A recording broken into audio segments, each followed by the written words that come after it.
Oh yeah, I love that now. It gives you your dashboard. Fantastic. Confirmation. Oh yes. Okay. Well, it's actually just that since I have my rhacker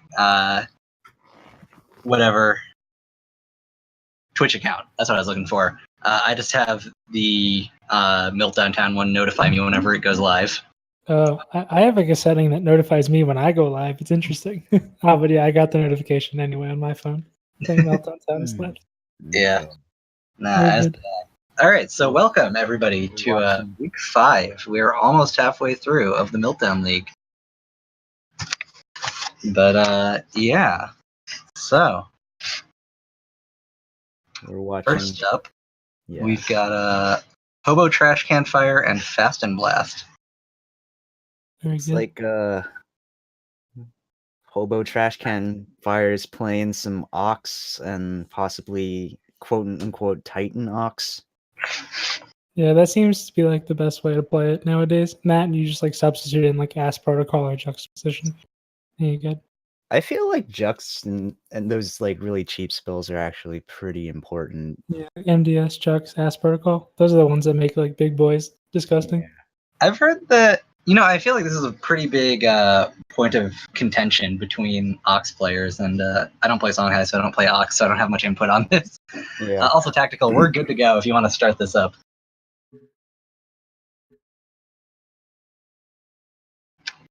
But yeah, no, so I don't have much input on it necessarily. I don't know. I like minions. I kind of feel like getting Ox out is the most important thing, and so drawing spells makes that harder, even if it makes like clearing boards and stuff easier.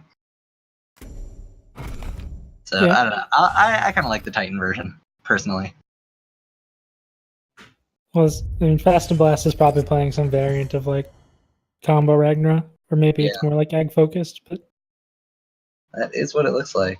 Generally, when you see Greater Fortitude, it means he's playing combo instead of just like the what's that one spell called? The 8-mana one. Extinction. Yeah, that one.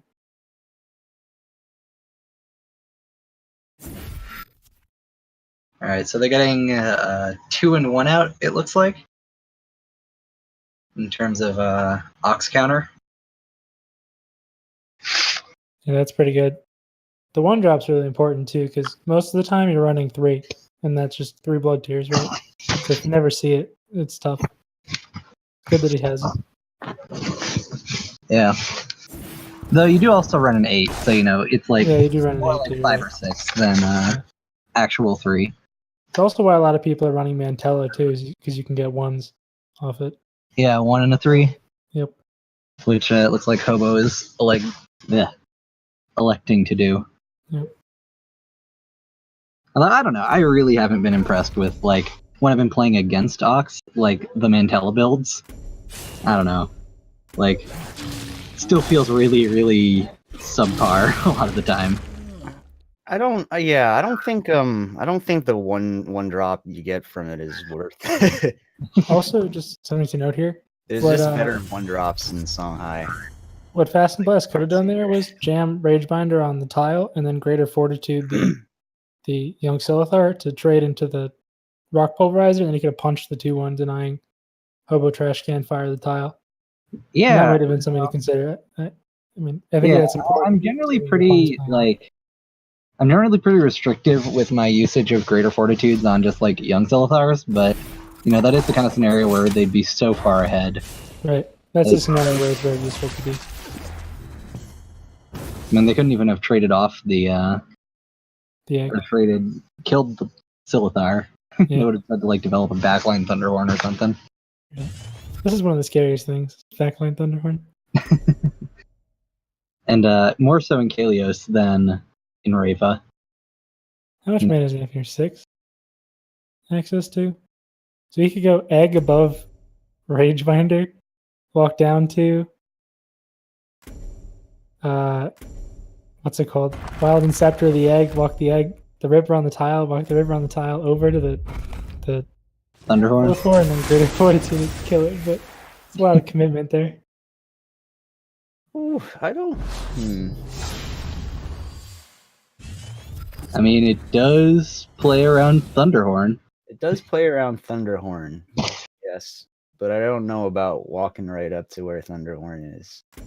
Yeah, I think what I actually like would have been something along the lines of like keeping the Spelljammer, because I think they replaced the Spelljammer at the start of the turn, and then doing something like what Freud was talking about, going just using 2 cards, clear the Thunderhorn. I think there was actually a way to clear the Thunderhorn and the Blood Tier with just the Ripper. If Ragnora walked onto a tile. I think you're right. Yeah. So was the other. Yeah, you could have. Although, maybe you don't want to like disengage quite that much, but it would mean you don't have to worry about the Thunderhorn. You could position the Ragebinder a bit more aggressively. Clear all their stuff. This is gonna be a pretty sick Mechanter. Jesus Yeah. Christ! This is effectively a 5-for-1. Yeah. Mechanter's taking 1 damage. It doesn't even clear with the general punch. It's more like a 5.5 or a 6-for-1 when you get Yeah, to it really is like that. That's a pretty nasty Mechanter. Yeah. The Z's coming after out. playing right into it. Yeah, I mean, come on, you can Z, but when it's your fault that the Mechanter gets like some really big AoE, then there's really no one else to blame. Magmar plays Mechanter. Such is life. Damn, his turn's really suboptimal here, too. I think this is game already. Yeah, it seems like game.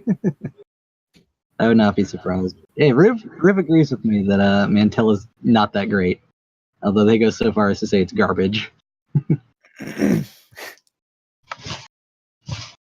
Mantella isn't even that good in Nemeton. I was trying it in Nemeton for a while. And it's just too awkward. Right? If Nemeton was in like Magmar, it might have actually seen play because of like all the random battle pets, but nah, that deck just sucks weenie.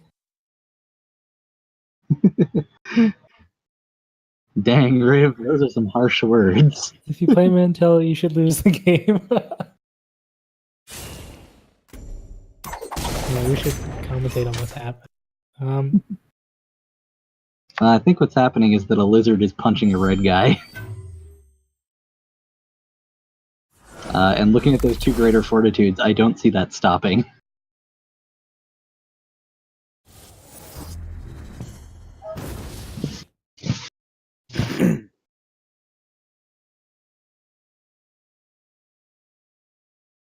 Can you tell, is Dex a 1-mana card or is it 2? Dex is a 1-mana card. All the token battle pets are 1-mana cards. That's why you get quite a bit of lethal with I think 5 damage left over. Yeah, something like that. That was nasty. The Inceptor. Yeah, no, that's real rough. Turns out Mechanter is a pretty good card. Yeah, turns out. Turns out why people have complained about it since forever. Yep, the very start of Duelist. Yeah. It might have been also some way that Hobo could have positioned there to like not get 6-for-1 effectively with that Mechanter, but that was pretty brutal. All right, game 2.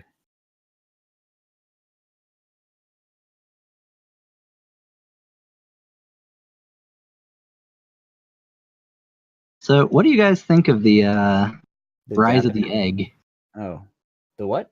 The Rise of the Egg. The Rise of the Egg? Yeah. I feel like, Ragnora is pretty much definitely the most played general right now. For sure. Yeah, just BBS, so much pressure. I'm just gonna straight up say I think the Ripper is like overtuned. Yeah, you're right. It is way overtuned. That's really most of it. I know that Henry Cater back during Team Wars. Also, go ahead, Tactical. We can start this up. We can talk about Rippers during this first 2 turn. But I know that Henry Cater basically, since the release of Rippers, was like, these are just broken. And as a the deck just also has so many efficient ways to just generate threats. Like eggs are really threatening. You wouldn't think a 0/1 could put so much pressure. Okay, the thing with Heartseekers is sure, if you don't get rid of them the turn they come down. Sometimes they'll get killing edged, or sometimes they'll be annoying 1/1s that you can kill easily later. The thing is, if you don't kill a Ripper the turn it drops, it's gonna, you know, it's gonna just like be annoying little shit for the rest of the game.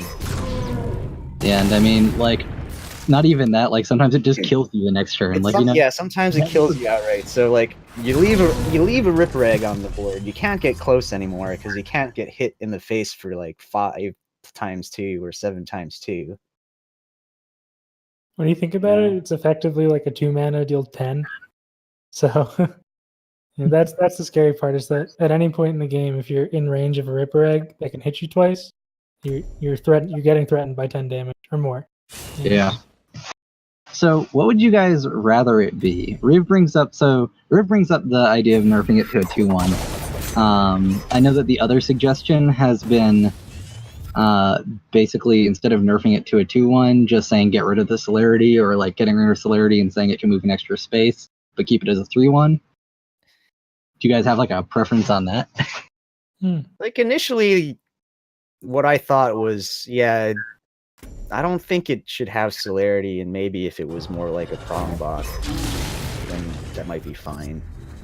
I think we need more Prongbok in this world. Yeah. I think we do. I don't know. Cards like Prongbok and Elix Stormblade, they feel really good to use. Like, even if Prongbok isn't necessarily the all-star we all want it to be all the time. If only it was more useful. If only the one more movement speed was more useful. I don't know. I find it to be very useful for like engaging, for like, you know, denying people the ability to place stuff on like diagonals behind them, block you off really easily. Like, I feel like it's actually a pretty unexplored mechanic overall. Yeah. Also, while we've been talking here, I feel like Fast and Blast has not been able to do anything for any turn up until this. Yeah, he had a pretty miserable turn 1 and a pretty miserable turn 2 and 3. I think you just go face here for 10. No, you can't go face here for 10. You can't. Oh, yeah, you can. Except throw on top. I guess you can. I think You can go face for 5, and I guess you just go face for. I guess killing. As he's trading. Yeah, I mean you go face for 10 whenever, basically, this deck. Yeah. So. No, I think I like this more. I think I like not giving them a minion, especially one as beefy as Dancing Blades. Yeah. Now they have to clear the egg. So Hobo has the 3/3 probably stays up. Well, he's good options all around here. Eternity Painter, Lightbender, or Bone Reaper. He's got that Bond Ripper. Yeah. Gonna rip some bonds. Yeah, I think that's probably the play over an Eternity Painter. You know, this is about as good as it's gonna get, and it keeps Ragnar off your face. If you're ever gonna land an Ox. Oh.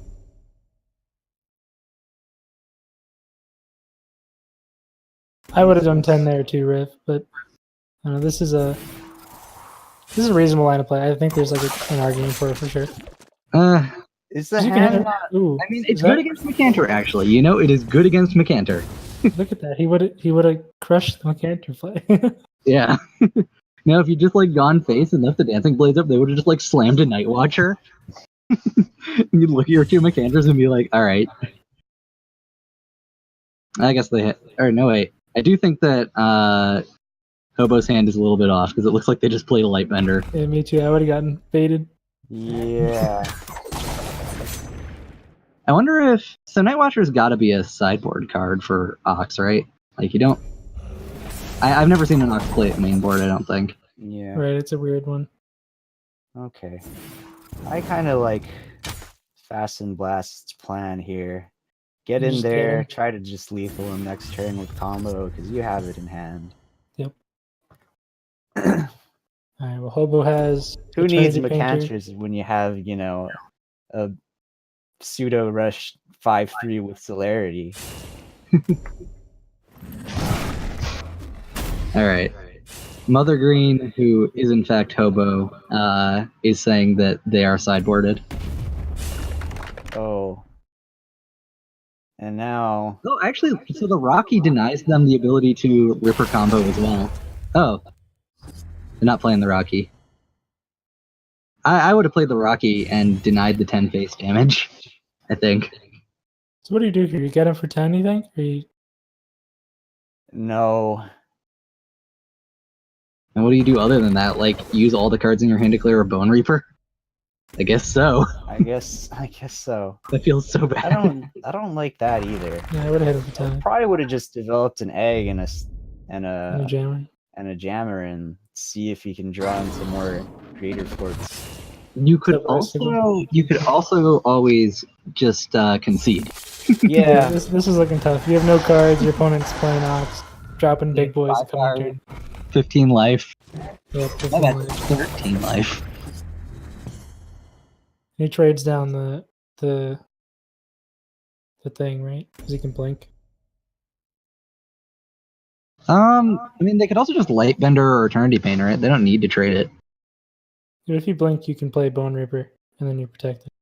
Not that, like, you know, your opponent can You kill already you. just eat the Ripper. Yikes. The fish, man.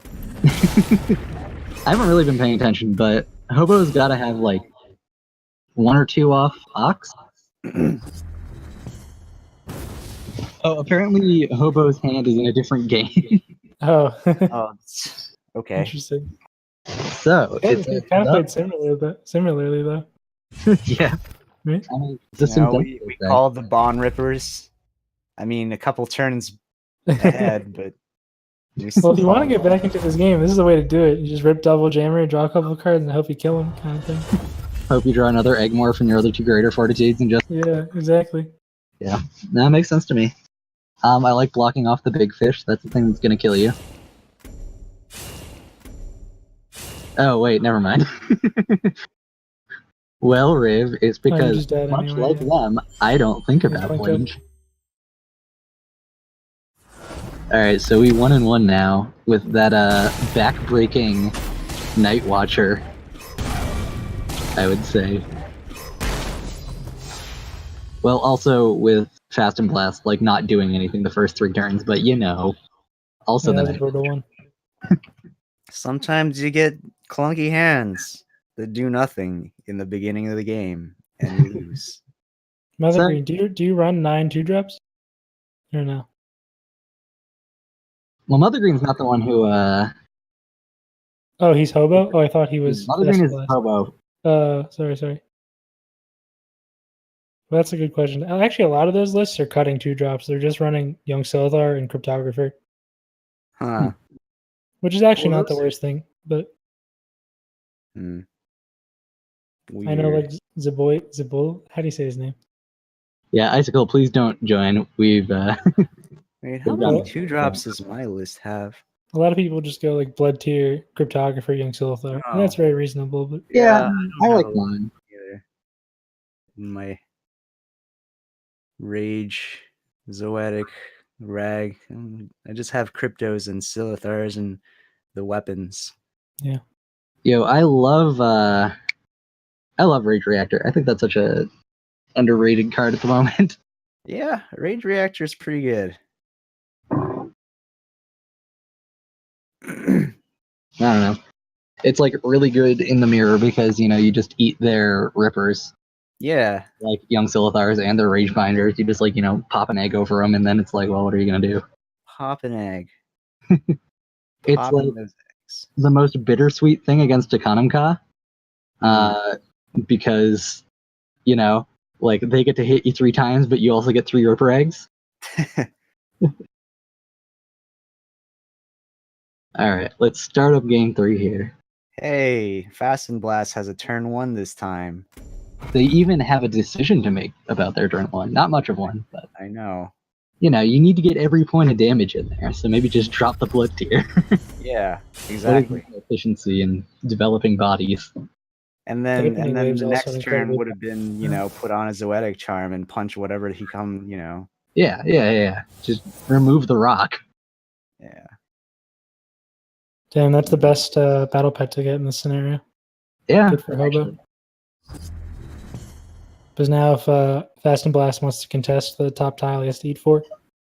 So, I will say, as much as I don't think it was necessary to nerf Thunderhorn to a 4/4, it does make me happy that people can play battle pets now without like being terrified Yeah. of just, like dying to the mechanic you want to run. Outside of the fact that they're running battle pets. So what I do here, I think I just blood tier and charm and clear the board. I'd eat I'd eat the charge on the artifact just to Yeah, you not can get punched by a rock twice. as well. So you think you go top right, blood tier on tile or something, just to deny his access to it? You don't even need to do I it. wouldn't even need. Well, I guess you force him to pick, right? Young Silithar is gonna block for you. I actually like threatening the tile with it myself, because Yeah. that way if they move up to take the tile, I get the bottom tile and they can't like hit my egg or anything. It's also like another argument. You could blood tier anywhere in Rage Reactor, kill the rock, then move Young Silithar upright, and then punch the if that was a tier. rage reactor, this would have been so much better. But Yeah, it's not. unfortunately, it is. sorry. I wouldn't Zoetic take the charm, bottom whatever it's tile. I called. don't know what that. Wait, did they just go face? Yeah, I don't know. I feel like that was not I the feel like correct this is choice. wrong. That's okay. It's a little weird. He really wants to save that charge, but it's not really doing much because now the egg gets cleared. Yeah, if they really, Hobo is now allowed to do whatever they want to do. You haven't forced them to do anything. Looks like Lightbender's coming down here if he's moving that up top. No, he's just gonna clear the artifact for free now.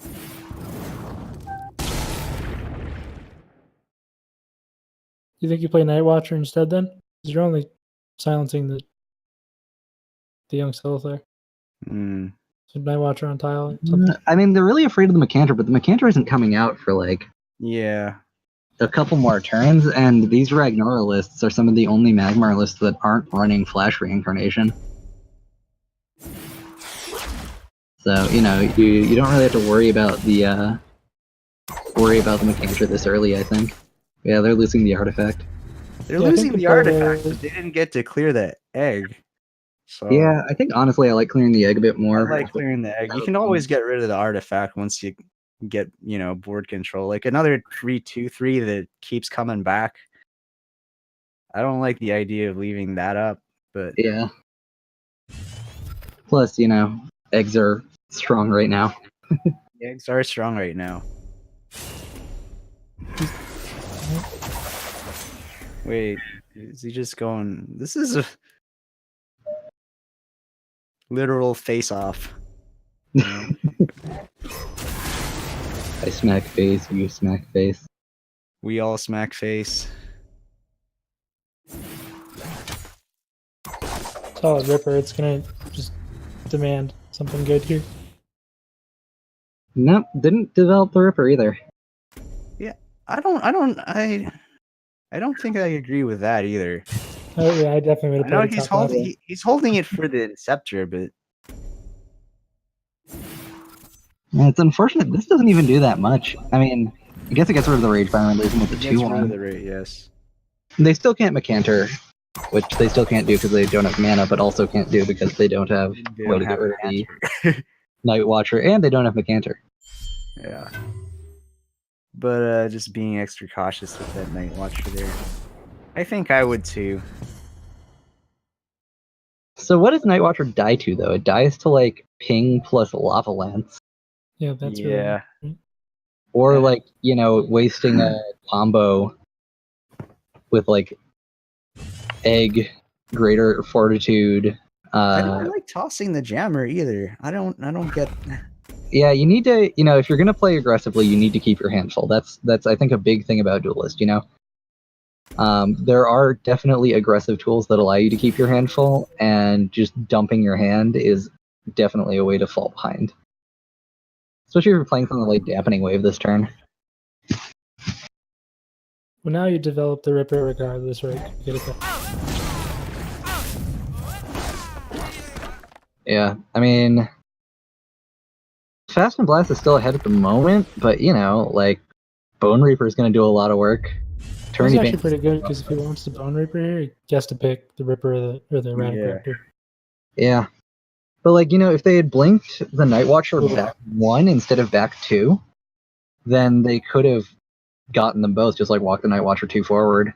Right. pumps their Raptor. I mean, they probably would have played the Raptor in a place outside of the Night Watcher's range, but that would have probably made it more susceptible to Bone Reaper. Mm-hmm. His Painter, though. Sick Painter.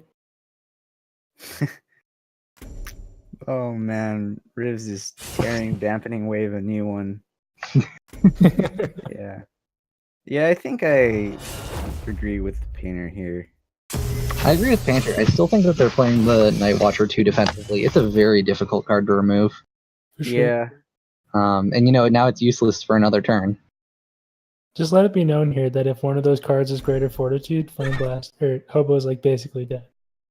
Yeah. That's how threatening Ripper Egg is. Like, This gonna just man beat you just, up. like isn't replacing Dampening Wave, and that's definitely not a card you need at this stage of the game. I don't Yeah. think. I don't know what it's gonna help him do, other than let a Ripper get in on a minion for 6. someone in chat asks, is there any way to check out the decks used in the tournament?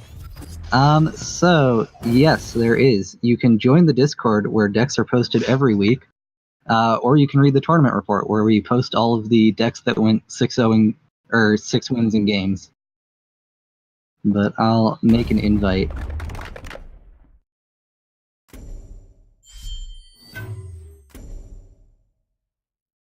Yeah, Dampening Wave doesn't even help the Ripper clear this freaking Bond Ripper. But yeah, if you're already there, there's a channel called Deck Lists that have all the deck lists from every week. All right, back to this. Weird. You'd think that this would be a matchup that Combo Ragnar would win like every time. I mean, on the one hand, it can win every time. On the other hand, there are Bone Reapers post board. There's Night Watchers. Yeah. And those are the kind of cards that do actually get in the way of just like pushing face damage a lot of the time, and it's very good at clearing 0/1s.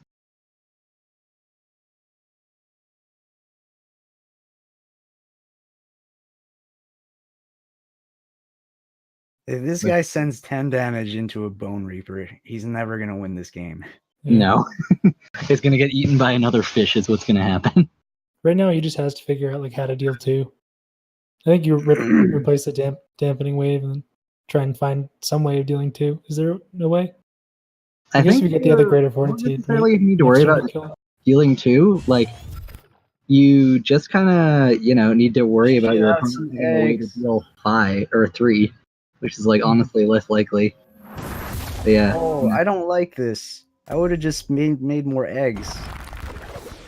I don't Oh, know. no. I think that because they don't get to Fortitude. Yeah, they don't get to Fortitude. They don't have mana to Fortitude. Yeah. I would have just gone off on Cryptos and tried to get the Cryptos close and prayed. Yeah. Pray that Bone Reaper couldn't walk over towards anything. Yeah. Are there any cards in Ox Titan that deal direct damage? Not pre-Ox usually. Blood Tier does. Blood Tier. Yeah. I think Ox though definitely prioritizes more of a board control style minions than just damage. Yeah. We learned here which, anything here today, I guys. think Is Fish that is coming putting down. Golden Mantella in your deck lets you beat Combo Ragnar. Nah, man, come on, you just gotta go Fish. Fish, do it. I understand the desire to not be dead to the combo by healing 3, but you're still dead to the combo if you let them deal 3 to your face by punching you with a Wild Interceptor. Yeah, just eat it. You're just punching it for fun. Yeah. Yikes. I mean, That's actually a true spam room. Dust Whaler I have seen in Ox decks before. Not commonly, but I have seen them. Oh, that's a good point. Yeah, some people do run Dust Whaler. Also, I like the Bone Reaper positioning as it now. this is really good positioning to 10 protect damage combo. Yeah, Because that's pretty much game. the egg next to them 100% of the time. So Bone Reaper's actually probably great against combo, not only because it clears stuff, but they don't run Plasma Storm or Natural Selection. yeah, So, it probably doesn't get hard removed. This is where he gets in with a random 2 thumping waves. On the yeah. Somehow I don't see that happening. Yeah. Spammer Noob. So it is me, our hacker, as well as Seedy and Freud are our guest casters this week. I forgot to introduce you two as the guest casters this week. I realized at the beginning, but I'll do it now. CD, Yeah. also known as Budget Freud when Freud's mic's not working. No, his mic was working that day. He just didn't realize he was muted. So I Yeah. was talking on his stream. That's pretty funny. That is really funny. I muted my mic like halfway through my stream, and I was talking to no one for like an hour and a half. It's alright. I'll talk about it. I did that before, and I didn't have a budget R hacker, and so somebody had to be like, "Oh, is it a silent stream today?" And I was like, "No, no, it isn't." Thank you for informing me that I was talking for hours to no avail. Yeah, to absolutely no one, as you were just like, oh, I'm just gonna watch them play a game and listen to some music. To everyone who hates on Dagona, Hobo just had Fish Lethal 2 games in a row. I mean, so I really like the kind of big payoffy cards. I know that there's plenty of reasons to not like them, but the kind of like over the top strategies like Titan, like the trials, because they let you use some cards that are like quite good, but not necessarily like incredibly good. Stuff like Dagona, stuff like Bone Reaper, like these just kind of like underrated cards that you just get to like, really screw up people's days, and then your actual top end is big enough that you can warrant playing them. Okay, I think we're ready to start. Right? All right, yeah. Is so it from frozen? The replays? we're waiting on Sanamakuta to Mulligan. To Mulligan. It's just taking him that long. Sanamakuta is in the tank. He is.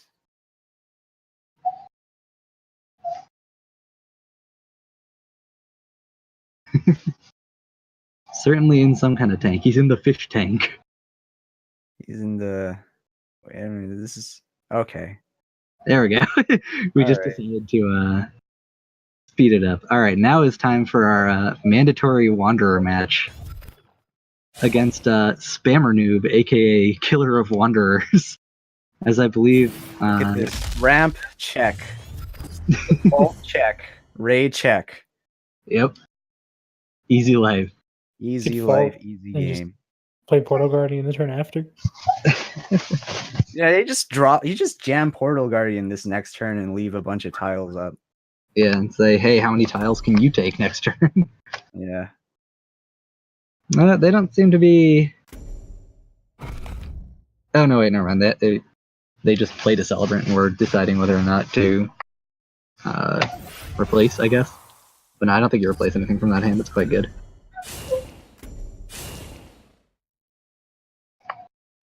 It's just smart not taking the tile behind the Celebrant. One of the things that like Combo Ragnar struggles with is chaining stuff when they don't have their DBS up. Their stuff's either 2 or 3 mana typically. Oh, but this is Wanderer, so he's just even like has a worse time. Pretty sick light bender though. Oh yeah, if he light benders this mana, that is definitely the correct play, probably.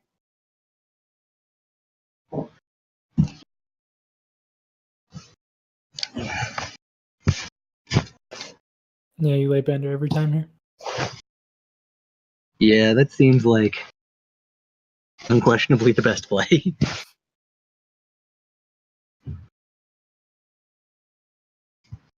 It's actually kind of funny, if Sanamakuta light benders, which it appears they are, Spammer Noob's hand is really bad all of a sudden. It is really bad. Like, their next turn is going to be Blood of Air, a 3/3. I mean, I guess it's actually not really bad. They can go Blood of Air into Fault Ray. But, like, it really isn't where they want to be. They drink their 2-drop. That's not that bad. That's positioning. They continue. Yeah, and denying Sanamakuta access to the mana tile they really want.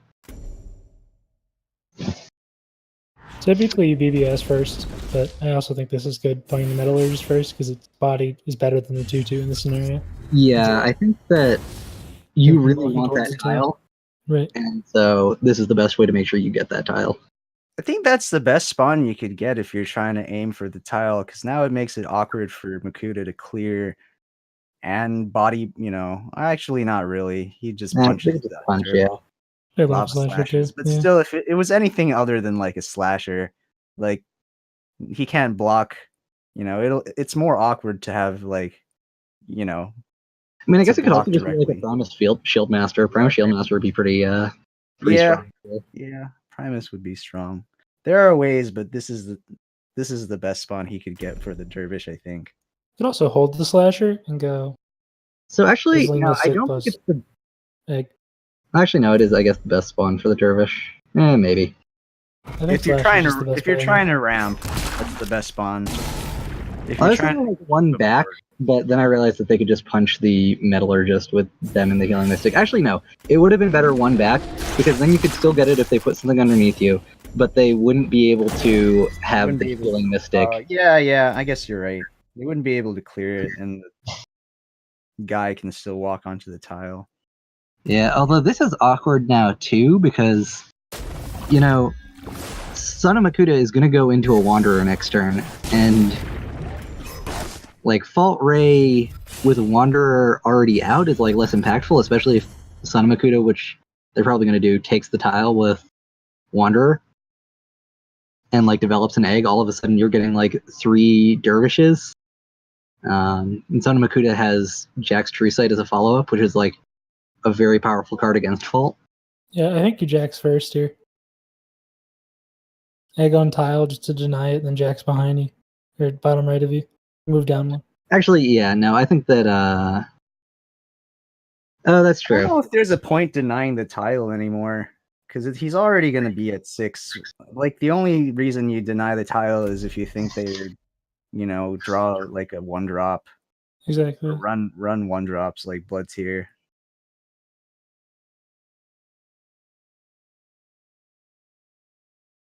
You think that deck runs scoring though? Is that a typical option in that deck? I guess scoring's pretty good now since Ag Ragnar is pretty good. I think I would have Jaxed every time. Yeah. He's like, you Jax, he scores, you just play Wanderer the next turn, you're fine. Like, Fault typically does run scoring.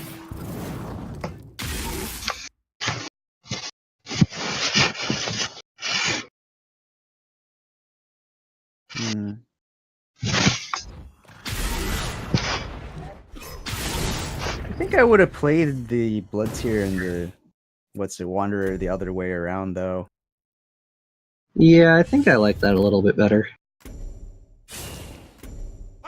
Wanderer is farther away from his face. I guess he was thinking playing around Blood of Air, but that still doesn't really like prevent Blood of Air for getting a 2-for-1. Wait, why did he put the Portal Guardian? Yeah. Oh, I guess he didn't want to get punched for 7. Oh, Yeah, I think that's fair. That's like fair, but not that intimidating. Wasn't he dead if he doesn't put the Portal Guardian in there? Oh no, it was a 2/2, it'd be on the space. Oh, I guess he is at 13. I didn't actually look at life totals, which is not the best thing to do, possibly.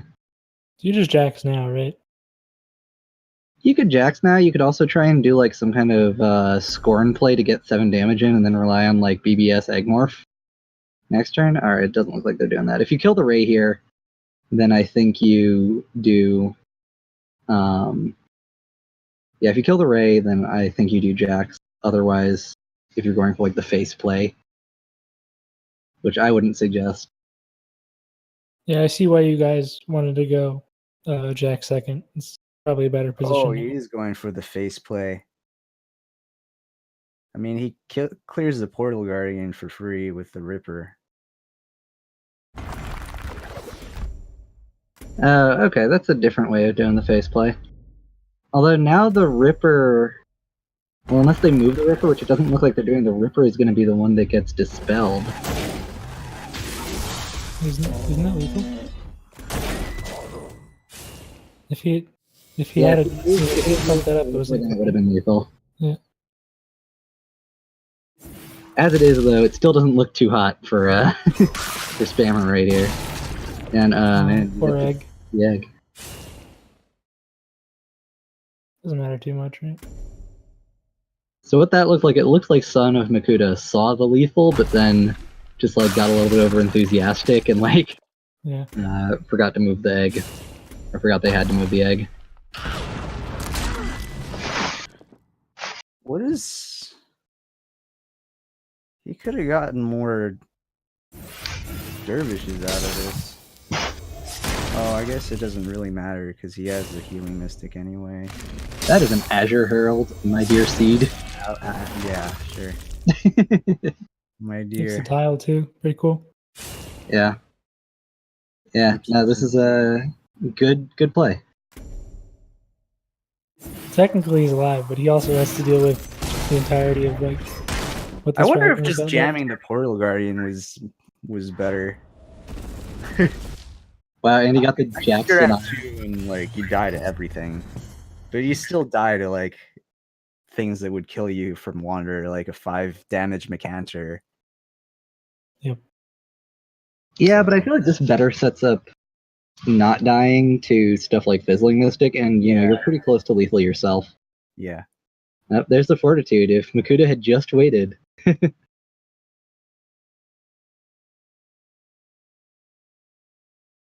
I think you trade some stuff here. If he Just Jack's otherwise you're true dead. sighted, you know, the turn earlier instead of Yeah. going for the face play. Well, I mean, admittedly, Makuta missed lethal, Hmm. so like their play could very well have been lethal, but then Very well. you know, we all do it sometimes. Yeah. Jack's first might have been an option. Or Jack's second on that previous turn where he decided to clear the thing. Spammer noob, please, no spoilers. No, he's just debating us. Yeah, maybe Spammer is debating us. I do forget which one of them submitted this game, so... See, that's the benefit, is I do enough that I forget about stuff. Yo, why would you kill the Ka? Oh, it's because it got dispelled by EMP. Yeah. Yeah, how much damage is it? You trade the 2 dervishes in first, right? The ones that can hit him. And then you're facing the 1-4. 5, 6, 7, 8. Yeah, 7. 8 with the Scorn, but that's not enough. Mandrake is a house. Mandrake is a house. Especially in You a deck clear where off you EMP, you Save can clear off yourself the from onboard lethal with double body blocking the Mandrake and Bloodavarian the EMP and killing off the 2/2. And then you'd still make a bunch of dervishes. Yeah.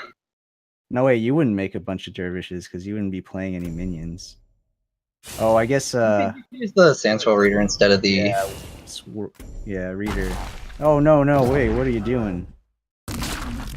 Boy, for the what are you Bloodavarian? doing, boy? Bloodavarian. Yeah. Oh, that works too. However, it does mean that they don't get to make dervishes this turn. Yeah. Feels really, really bad. Like, I don't know. It's so important to make your dervishes. Like, you know, by doing this, they chose to say, well, even if you could remove my guys I could body block with, that doesn't matter, but also I don't get 10/10 worth of power. Yeah. Across 5 bodies.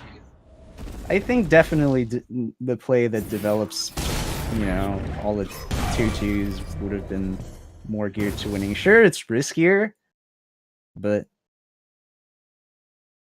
But now, like, you know, Makuta actually has just gonna get board that they can play on too. What outs does Makuta have? It's like assuming he drew a card here. Is it just Mecanter? Wild Interceptor, if they have that in their list. Hmm. We'll see if Makuta is willing to play a Jax 3 side here. So in my watching of Makuta's games, I have never seen a Wanderer player less willing to play a Jax 3 site than Makuta. Oh, this is weird. I would have punched him in the face every time.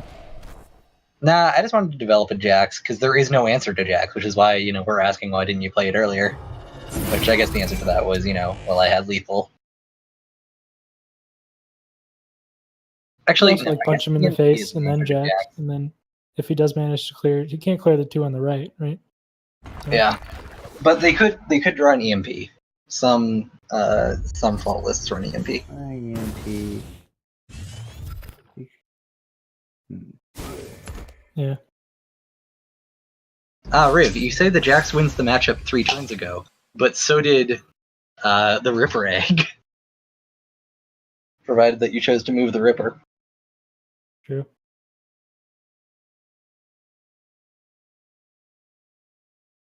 When you miss lethal to input errors, that's like the most frustrating thing. Yeah. Tell me about it.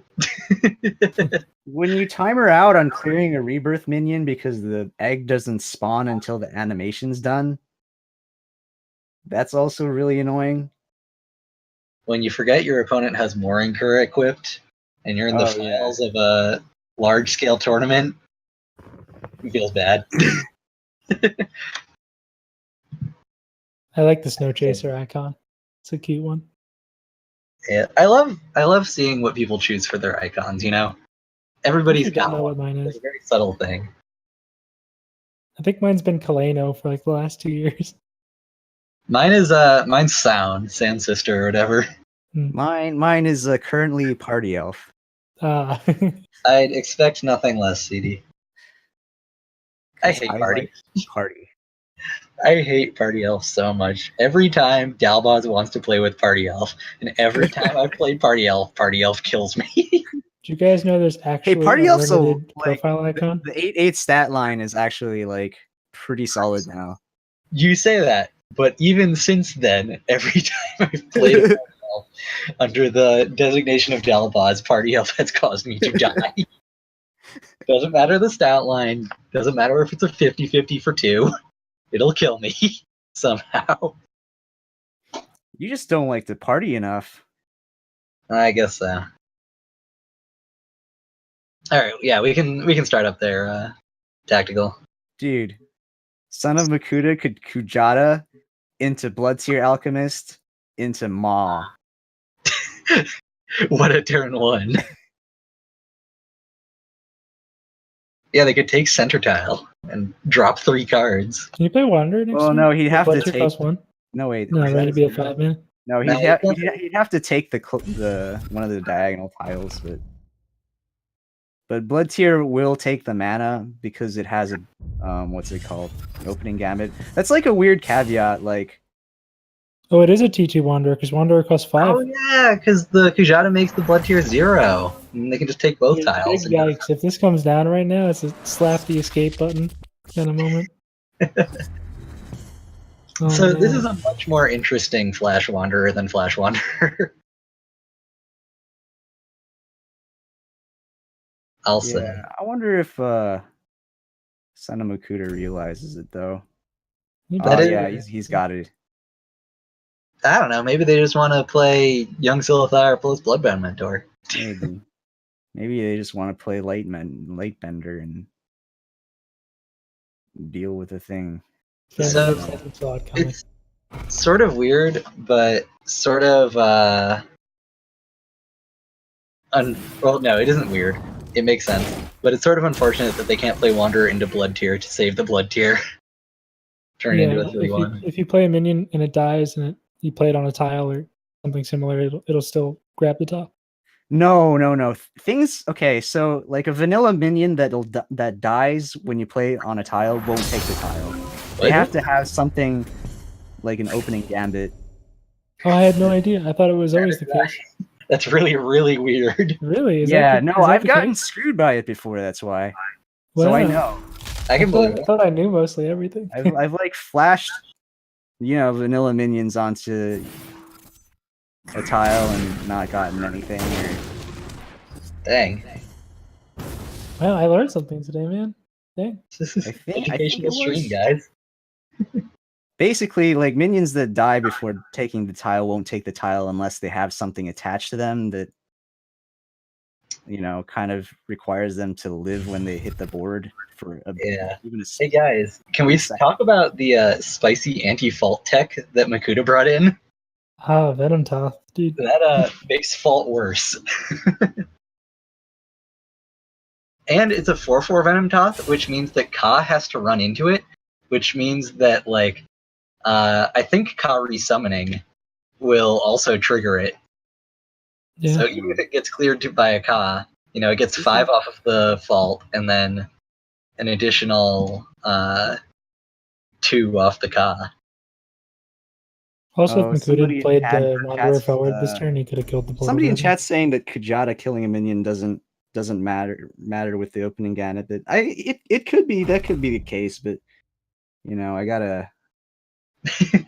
Yeah, I've got to do some lab work gotta here. do I some didn't know that was the case.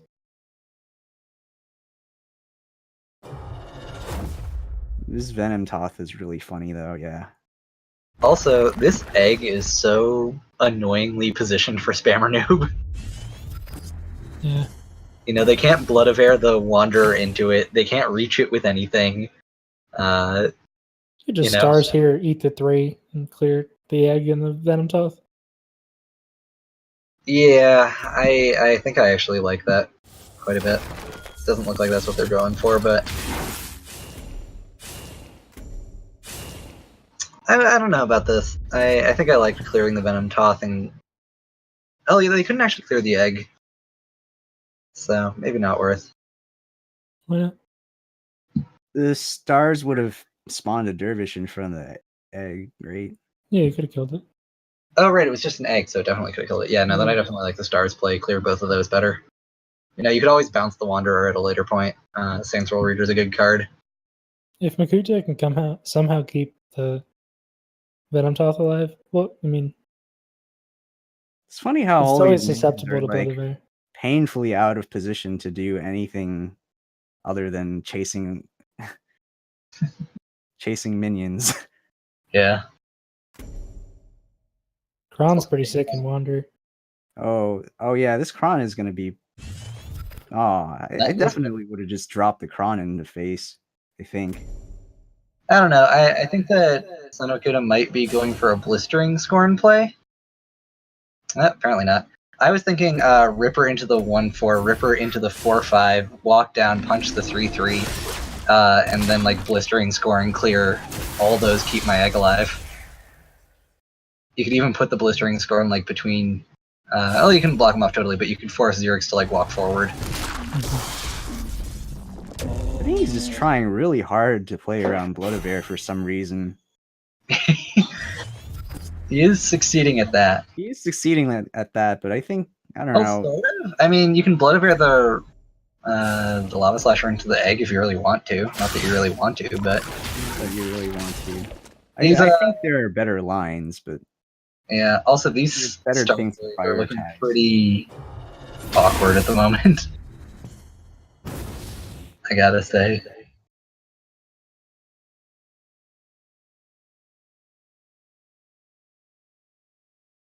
Also, man, another kind of backbreaking Lightbender. You'd Lightbender the tile too, right? Yeah, Yeah. definitely. Oh no. Come on, get rid of, like, I know you like that your Venom Toth makes it so that their value guys are worse. I guess that Lightbendering the tile means that you can't punch the 2/2 is something to consider. Because Lava Slasher hasn't moved yet, so you still could. I guess. You could just punch the 2/2 with the Venom Toth, though. Still be Well, Sanamakuta is obviously playing this game as though they need to keep Venom Toth alive. Is my thought on this. They basically stated, Venom Toth is going to be how I win this game. Which I don't necessarily know if I agree with, but I don't necessarily know if I agree with it too, because it can get removed at any time. Yeah. Although I guess you can clear you can have that guy stand there, just punch. I guess this does clear everything. I guess that was what he was talking about. Yeah. I don't know. I don't like having to just stick the Venom Toth there, but I mean, what is Spammer going to do? Also, this puts a Lightbender on the center tile, which is pretty relevant. Because now there's only three 3 dervishes coming out. However, the Venom Toth is still putting in quite a bit of work. And that will only continue to happen.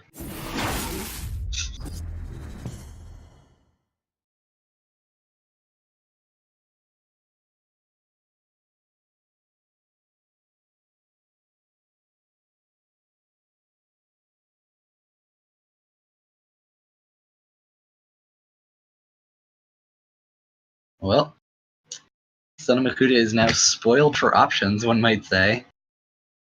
Though, you know, even with the Venom Toth, they do need to kind of actively keep this fault like from generating too much value.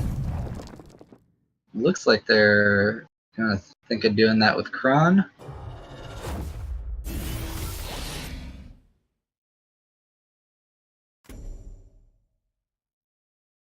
I guess they're just gonna try and like take as much of the sand tiles as they can. Or not. Or they're gonna run away. Just stick a 7/7.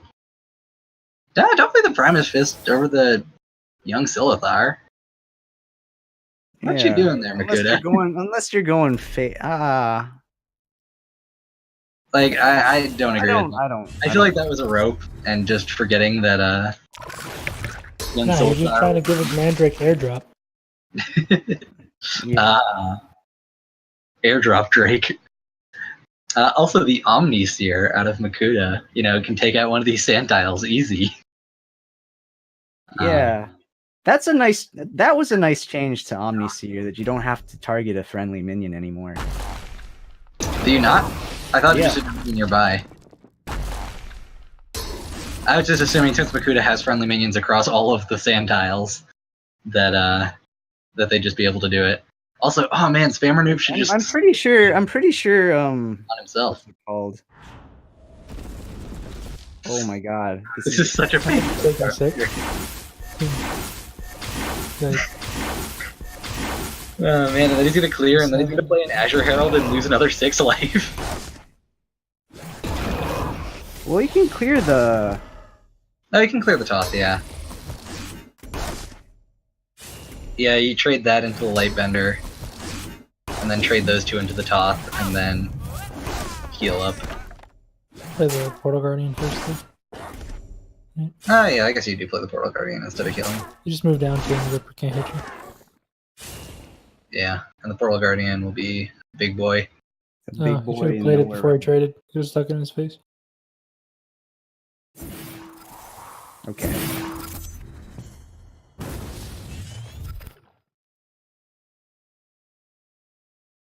Well, I don't believe Spammer is dead this turn. What is that?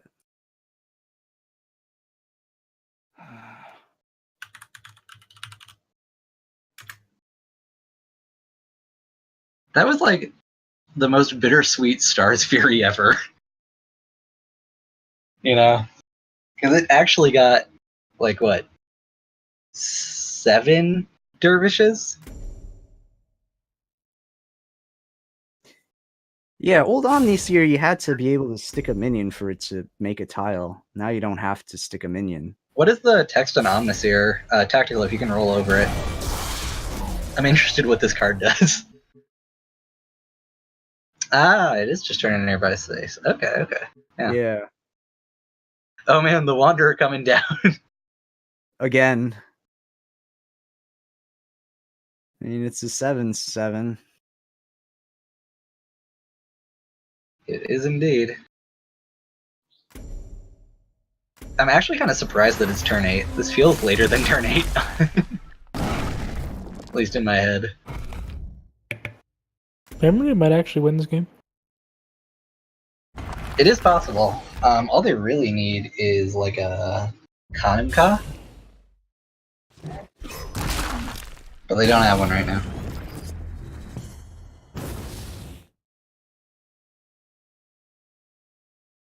Oh boy.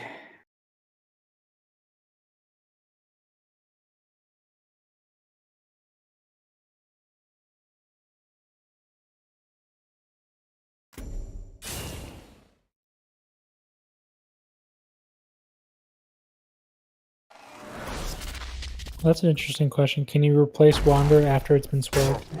No, you cannot. It is just a dead card in your hand. Well, not a dead card. It's a slightly worse Storm Metal Golem after it's been bounced that you can't replace. You know, I think he stars and just like jamming a Portal Guardian by his face or something would have been better. I don't know. I don't know. Leaving a 7/7 up. Although I do think that playing the Sand Swirl first would have been better, because then you would have gotten another proc off of the tile. And Wait, he still would have been dead to like Rippers. Never mind. What am I thinking? I'm dumb. What are you thinking, CD? Not being dead to Rippers? Not being dead. although- Lethal here? I think Scorn Eggmorph is lethal.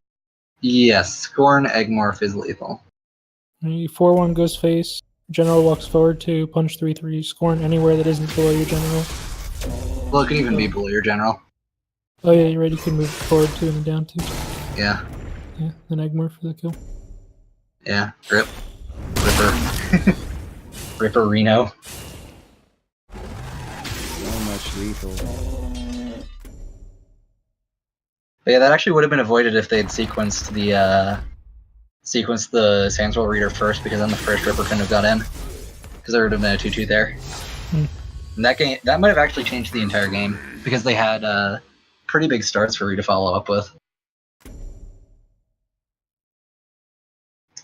But Spammer, I see you in chat. The interesting thing about that is you didn't get greedy with the Portal Guardian, because the Portal Guardian would have still gotten a +1 just off of the Dervish, not off of the Sandswell Reader. Yeah.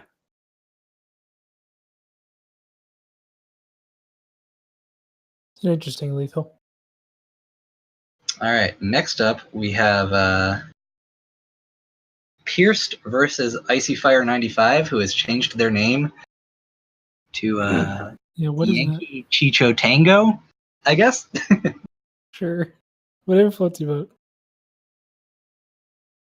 Their name at this point flows over into the summary on the replays page. But ooh, Pierced is playing Titan. I love Titan.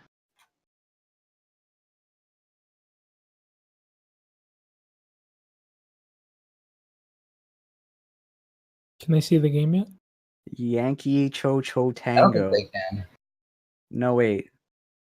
Is that Chicho Tango? Echo Tango? Oh yeah, Yankee Echo Tango. Thanks, CD. Yankee Echo Tango. Oh, it's Yeet. Wank. Oh, yeah, I guess is it's long Yankee form just spelled wrong. It's supposed to be an E. That is Yeet. Okay. We got old Yeety boy. And Yo, Pierce. Ray, go away. Portal Guardian's great. I won't hear it.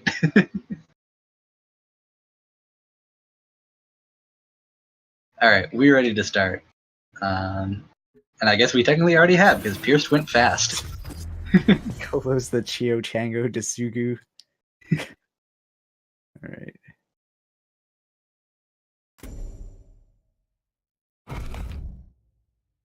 So, Warren might be pretty okay. yeah, no, I was just thinking about that. Like, do you... I don't know how much people know this, but Ragnora really dislikes not having access to their Bloodbound spell. Yeah, since everything is based off of it. Yeah, based off the fact that it's broken, they are not a fan of not having access to it. Yeah. This is also part of why I say Fifth Canopic is a really good card, because you just play it and then watch Magmar bleed, and like a lot of other generals. It Actually. doesn't get plasma. It doesn't get nat selected. If it's not not in their face, it doesn't get egg morphed and punched. Yeah, it's a really powerful card. Actually, both of those, like those, the description is pretty much true for Fifth Canopic and Mage Swarm. But Pierced coming in here with that really powerful Titan turn 2 of just remove both your guys. Keep 4 cards in hand, threaten 2 tiles. But I like the aggressive Spelljammer, doesn't allow them just to like ramp unabashedly, keeps your hand full. Yeah, now you just make a thick shield boy and he has to take 5. You could do that, or you could. You could Primus and clear the too. Jammer as well. Yeah, But I don't know. I think Titan benefits from Jammer a lot. they do. But one thing that they could do is they could say Roar, punch with General on the Spelljammer, play a Silver Guard, and just like threaten Tile for next turn to play that like a works really too. defensive Yeah, Mage yeah, Swarm, yeah. and then like force Icy to find some way to get rid of the Mage Swarm if they ever want to deal any face damage.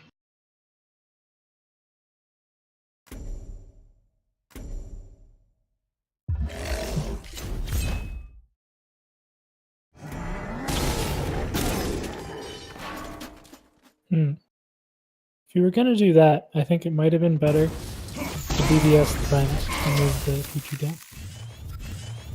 Yeah, I don't know. I don't know You how I kept feel it about the 4-1. Spelljammer. I mean, I guess the Silver Guard is like decently difficult to get rid of right here. Although this is pretty rough, as Pierce doesn't really have any AoE. Can get rid of the egg if he wants to.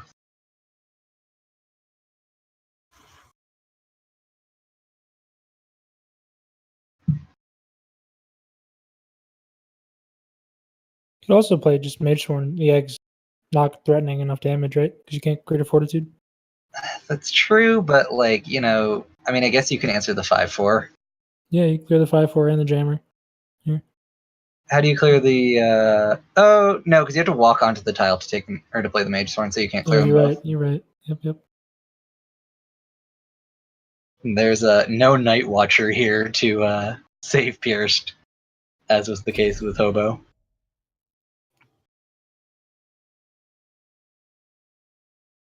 Well, you can clear the Spelljammer or clear the egg and develop a Mage Sworn if you want to. Yeah, that's probably the best play. It's going to be pretty rough going into this Macantor, though. Pierce looks like they've decided they're not playing the Mage Sworn this turn, which I actually kind of like. Yeah, I like this because it allows them to set up for the Titan turn. Yeah, I like that. I didn't even consider that. Yeah, for sure. You play the other Shield Boy right below you. Yep. Yeah, this was definitely the best play. I didn't even see it. For sure. Yeah, and the Progenitor having to trade in. Yeah, no, and Macantor's just going to come down, but...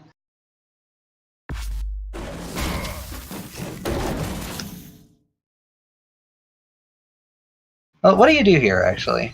Because maybe here you just punch the Macantor and develop a Mage Sworn and set up Titan next turn. Because you don't have a Titan this turn, or Great Titan this turn, and that stops them from doing any sort of combo stuff. You know, the best they can do is another Macantor, and then you just clear that with a Titan. So I think I actually, just like... Clear board. Clear the Macantor, actually, and the... Yeah, clear the Macantor, run away, and play a Mage Sworn. That's a good combo, though, if you do that. If you punch that's right. Yeah, you don't even have to get in there. I know, but if you play Mage Sworn, you're not dead to egg combo. Yeah, no, you're not dead to like any other stuff. Yeah. Nah, don't do this. What are you doing? You're gonna take He just so wants much. to take. Oh, he just wants to. He wants to develop Titan. I don't like this as much. Because this like isn't how you die to come. Well, I guess not. You have 4 attack. You have 4 attack, and you have the 2 extra health.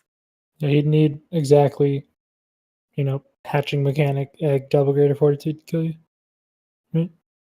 Because that would put you to 5 health on the Ripper. Yeah, it always feels good when you see your opponent ping the Titan. Because you're like, alright, I'm okay. I'm not dead. Alright, I think that Pierce probably still has this game, because now they get to develop that Mage Sworn with all the buffs on it. Yeah. Although, don't forget to BBS first. I think there were a lot of lines that were going to win him this game. I believe so too, but... I just walk up to him, play Mage Sworn. Yeah, I think you just walk up. I think you BBS the Alchemist, so you walk walk up to him and Mage Sworn. Oh. It's not gonna BBS even. What is this? Yeah, there you go. I think you get into his face with that, honestly. I think you're right. I think I would have walked up, punched face, and then played Mage Thorn, like, closer to them. Yeah. Although, man, this third Mechanter, I think, not going to be enough. It's fine, I guess, because they still can't run away from the Mage Sworn, really. They can body block it, but... Yeah. I think this is Icy probably having to concede. They can break the artifacts, but... Lava in space. But they are dead. Yeah.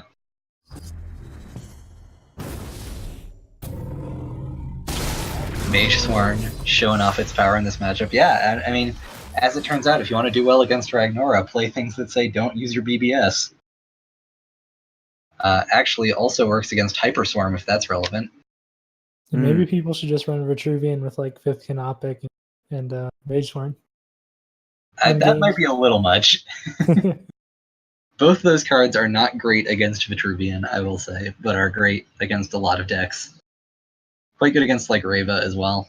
Like 5th Canopic is a 4/8 that Reva has to deal with, and they can't play Heartseekers anymore. Ooh. So I do like this sideboard strategy that I know Icy and Zabiel have been playing, where we get to see Juggernauts for the first time in a long time. Oh boy. Big boys. And it's less that like, oh man, it's such a cool tech. Sideboard strategy is no longer Titan. Oh, interesting. I didn't even notice that. Yeah, that's the interesting card about Titan and sideboard turning is that you can cut the spells to make it a Titan, and then you can put the spells back in to make it a completely different. Yeah. That's what I did one time with in one of the melees with what's it called? Oh yeah, tactical Archeon. I did Tempo Archeon, and then I ran Titan the second game. So like people weren't sure whether to play around Immos or what. Mm-hmm.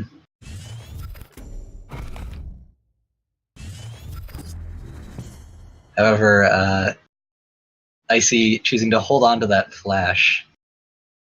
Also, I'm going to say, I don't necessarily like boarding out of Titan in this matchup. I think Titan actually matches up pretty well against eggs. You put a lot of annoying minions on the board, and a lot of spells don't do a great job of clearing eggs. Stuff like Aperion's Flame doesn't do much against Rebirth.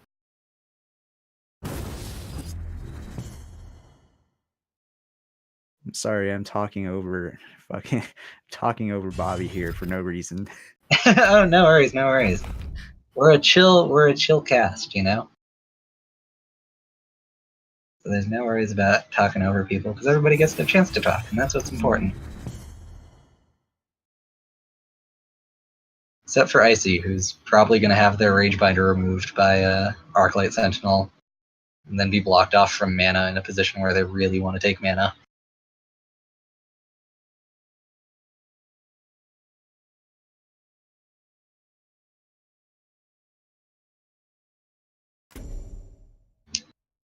Also, I like how keeping our Azurite Lion alive is more important than the Zeal on the Windblade Adept.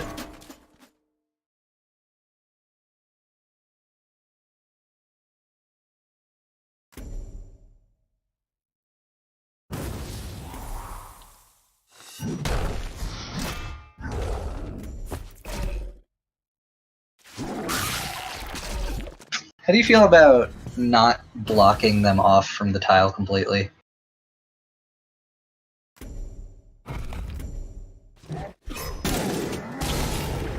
Am I not being able to hear people? Or are people not here? Sorry, I was lost in thought. Okay. Oh, no worries, no worries. Not paying attention. Okay. Lance that.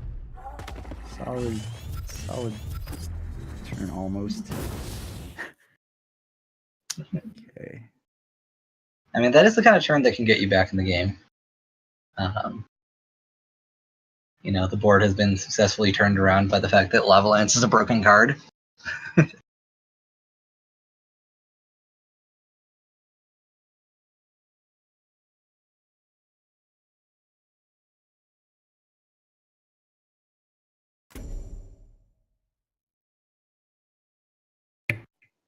If I'm in Pierce's position, I guess you just Light Bender.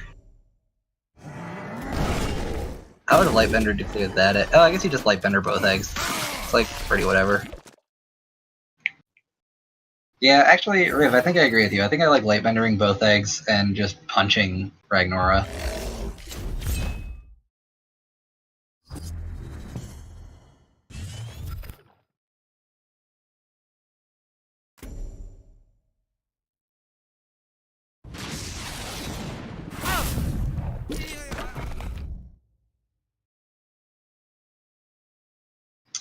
Well, here we see Icy setting up for the Flash Juggernaut on 5. Over no, they'll still be able to do it because Pierce can't actually take the tile and clear Metallurgist, and it'll be on 6 mana anyway, so it doesn't necessarily matter.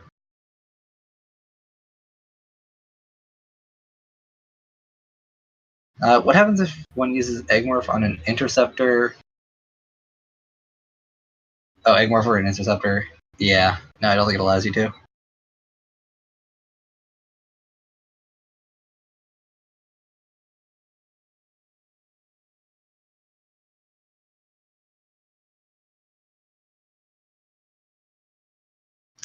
Man, did we just lose our guests? Maybe. Is Freud Well, gone? I'm here. I'm just eating a sandwich. I realized I was just talking to myself for a long time. That's okay. I'm sure you guys would show back up for a Juggernaut.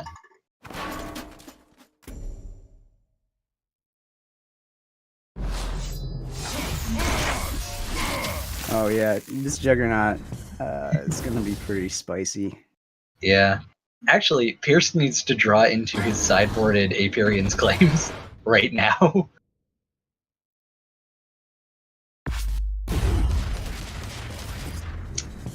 I don't know what the eggs are. Yo, Tactical, you want to show us what the eggs are? So we can have an idea of just how, Soroko and a Metallurgist. Alright. That's not the scariest thing. The Juggernaut is probably the scariest thing, as it's going to be a 9-13 next turn. If you run Sunbloom, you can try and dig. Otherwise, game's over. Yeah, pretty much. Well, no. Actually, there can still be a turn to get off an Apiarian's claim, maybe. If you go, like, Silverguard Trinity Oath. And try and just get a huge claim because they're going to play into it because you were Titan last game.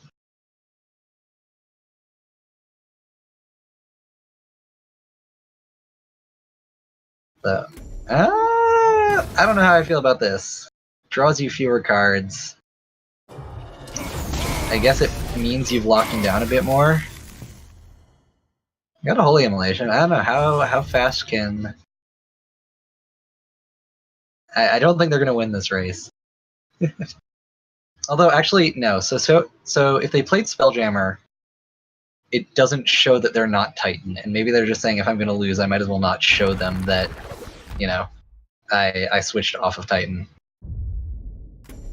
Because I don't think they've played any spells up till this point in this game.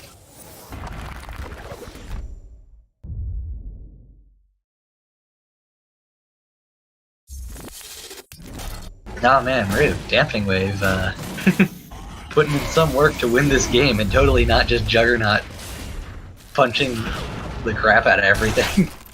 Although, you know, all Pierce needs to get back in this game is an Apiarian's claim.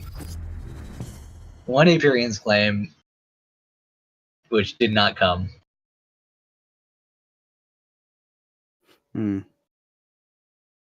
Well, Pierce does get to retain the secrecy of their sideboard.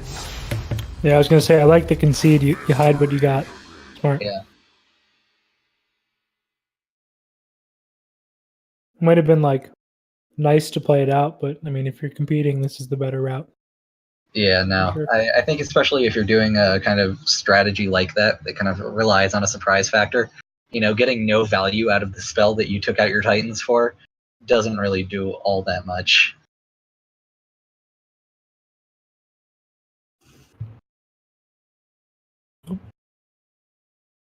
though.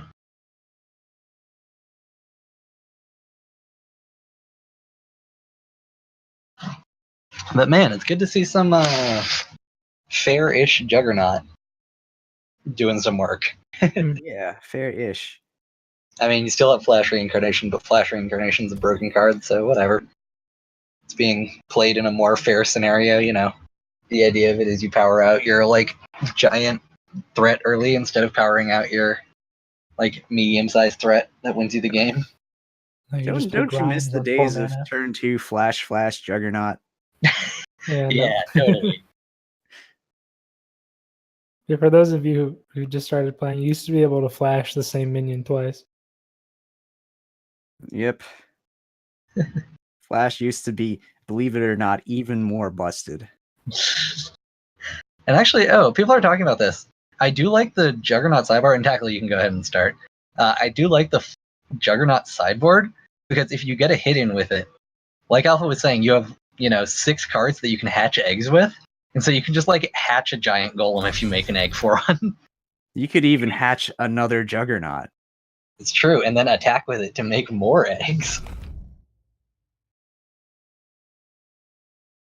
It's actually not bad since he has a Progenitor. You go Progenitor Lava Lance next turn. Yeah, that's pretty strong. Otherwise, I would have held the Flash, but he has a good option here. Also, man, if Pierce replaces into the Blood Tier Alchemist.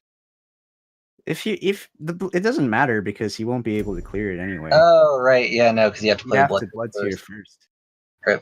It's only good against 2/3s without Rebirth. Or I guess 3/2s without Rebirth. Birth's kind of like just like an extra 2 health, effectively, because most of the time you're thinking a punch into it, or sometimes it's 1, depending with Blood Tier, but yeah. Pretty strong mechanic. Yeah. Yeah, this is, as Roof would say, both sides playing hard. Although they are down to 3 cards in hand now, so it's not impossible. Slasher can't even come down next turn. That Ragebinder draw is pretty good, though. Yeah, Ragebinder BBS next turn. Pierce can clear both the Ragebinder and the egg. And the other egg, if they want to. That's not terrible. Yeah, I think you do it. 'Cause it sets up, assuming you always have to play around. Oh no, is he playing Titan? No, he's not. So you always have to play around Immolation when you're playing against Mariner. And if he wants to clear the board the following turn, Yankee, if he wants to clear the board, he has to kind of pump it, commit to the amount. So it's not really a good way to play around it the following turn. So he has to move the 5/4 down too. So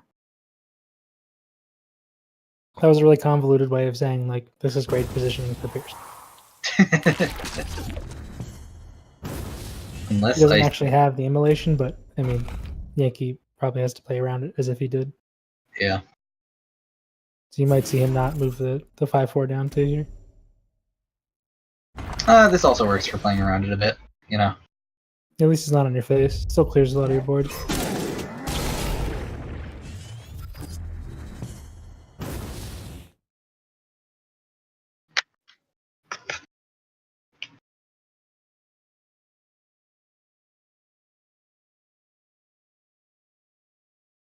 Alright, well, Pierce can kill the egg, and if they want to, they can just, like, Lightbender, Roar, clear the egg and the Ragebinder. I think you can roar the... I think double punch into the Ragebinder, smack it with Azure Herald, and then Trinity. That's probably your best play. You don't really want to be playing the other stuff. Well, now Icy knows to play around spells all of a sudden. Yeah, you give away the Titan.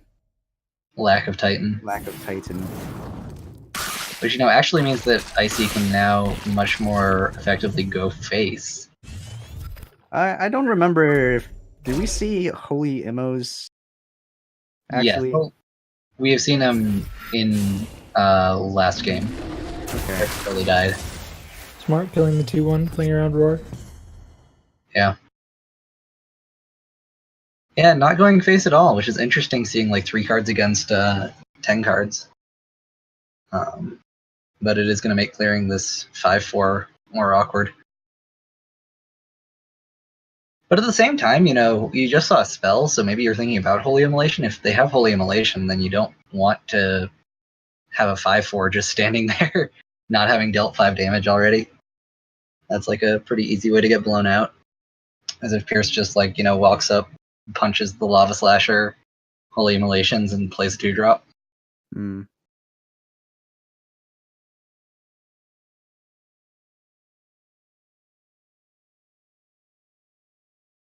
So I think you just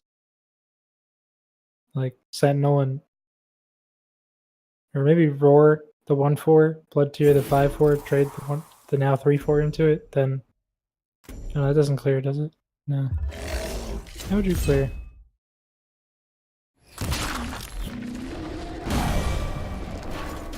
That's the route. Do you have the Sentinel?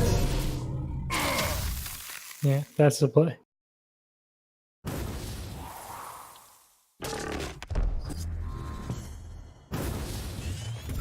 Pretty good encounter though, unfortunately.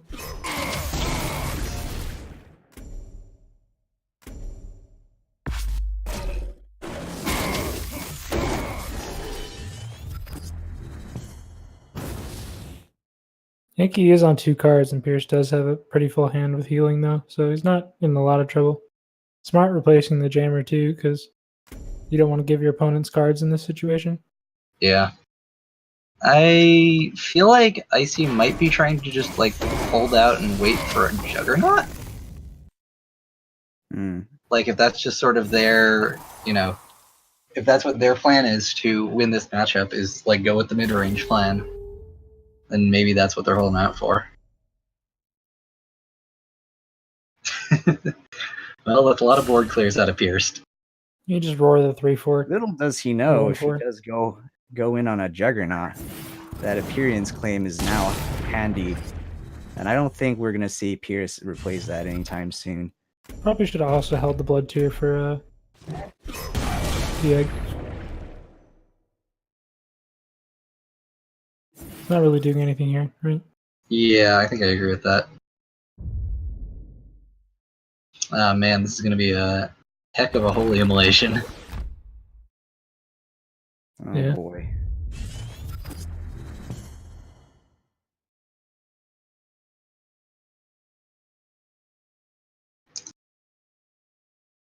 What is it? Holy Immolate the 1/2. Then you hit the young Silithar egg with the 1/2, and then punch the other egg with the Primus, and then punch the third egg with your General. And then maybe Regalia. Regalia would deny the combo. Yeah. Although not using the Holy Immolation here, going with the Aperian's Claim. I think I like pushing the damage on Ragnora a bit more. I also like the security. He has 13, so he doesn't die to combo, but taking 12, sets you up to die the following turn. So I think I would have played Regalia here in emote. Yeah, I think I like Regalia Ammo too.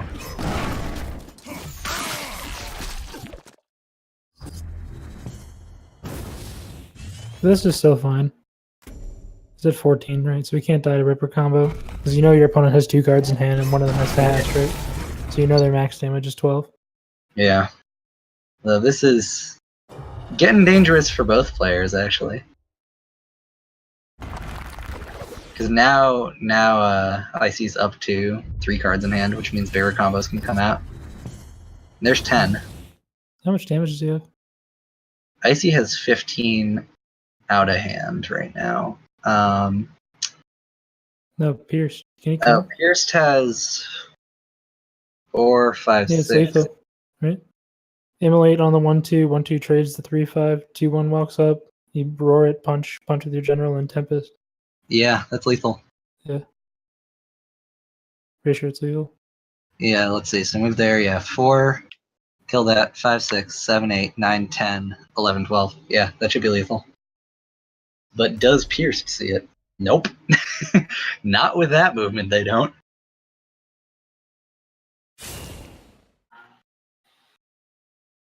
Man, this is so painful because No, don't attack, don't attack. You can still get lethal, actually. As long as you don't attack here with that.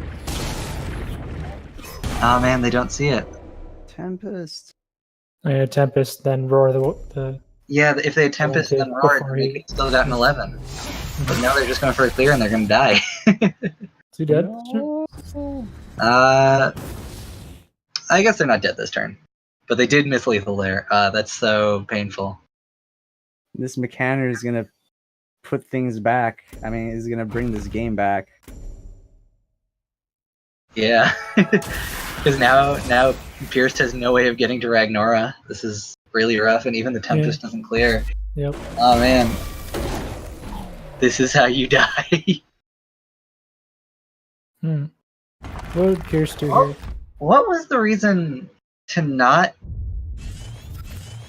position the Azure Herald to do 4 damage with the Holy Immolation? Like, it could have at least cleared this Spelljammer. Yeah, Maybe just nerves. Yeah. I guess he just wanted to get it on the healing tile, but I don't think that's worth getting 4 damage on the jammer, you know? Hmm.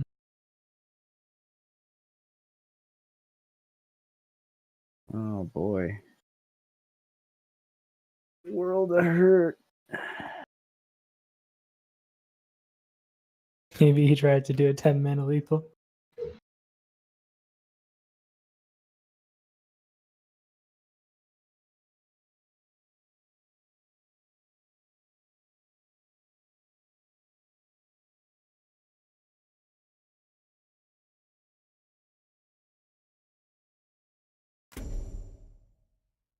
Can he live here?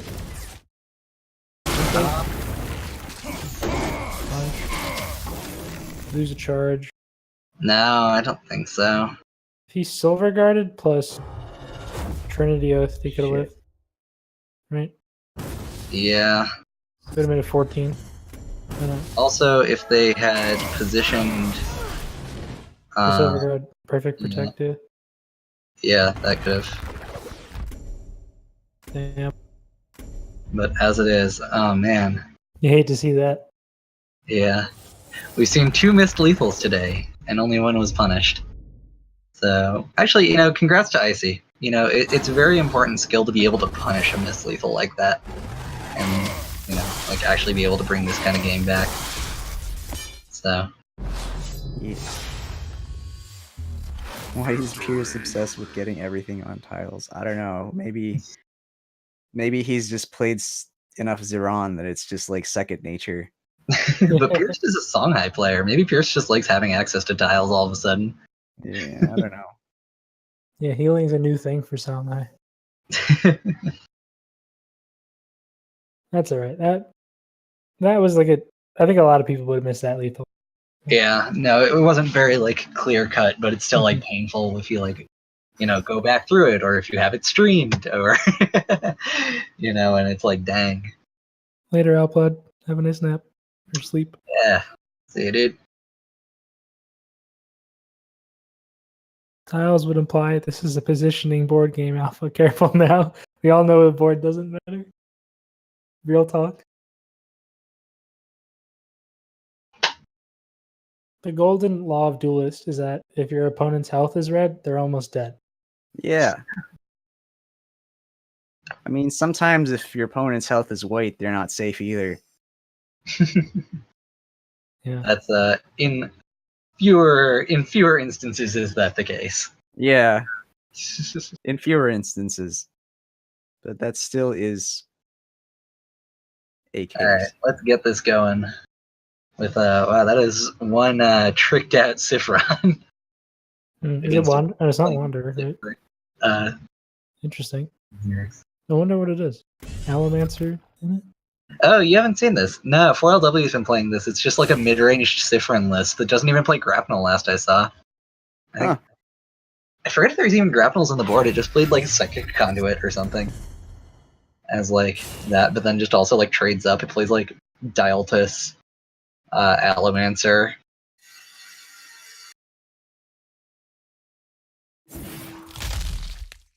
Oh yeah, plays Kron. I think that Kron is like 4LW's card in my watching what they've played. Like, I feel like they play Kron in everything, which, you know, there are much worse cards to play in everything. This is actually like a really powerful move, and like why it's a way to punish Celebrant positioning. You should always take the center tile and not the ones on the ends. Because in doing so, you can void like his opportunity to attack the minion to play on that center tile. Because if he wants to take both of them, he has to move up. It's So, true, but it's like a minor like thing. But I mean, probably gets Blood Evade like 9 times out of 10, or Sansel Reader 9 times out of 10. But like the 10th if time they out don't of have those 10, cards, it's super play. powerful. But he has Fault, and so I mean, like fun game anyway.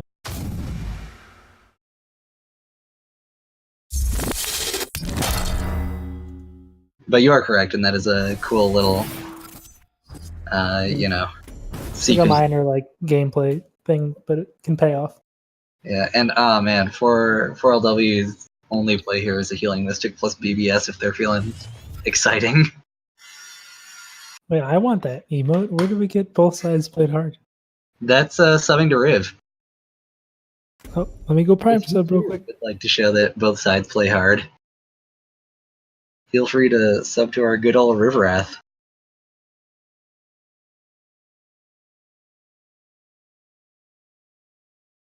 I'd be amazed if the board based mid-range slower strat beats 2/2 fault this game yet. The Allomancer is the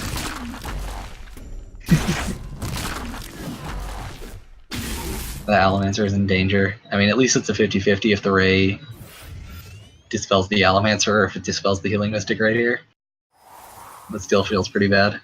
What do you guys think of actually just going with, like, putting the Allomancer on a tile? Because I kind of like that. Just, like, stick the Allomancer on a tile, give them one tile next turn, Yeah. instead of dealing that 5 to face. Hmm. 'Cause I don't know, I feel like something you can actually do if you're going to be the slow deck is if you can just control the fault for the entire game.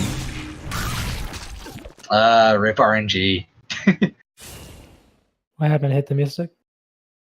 Oh no, I hit the Allomancer. Yikes. Yeah. Rip orange. It hit the Allomancer and dispelled the Allomancer. And hitting the Allomancer ain't a big deal, but dispelling the Allomancer is a really big deal.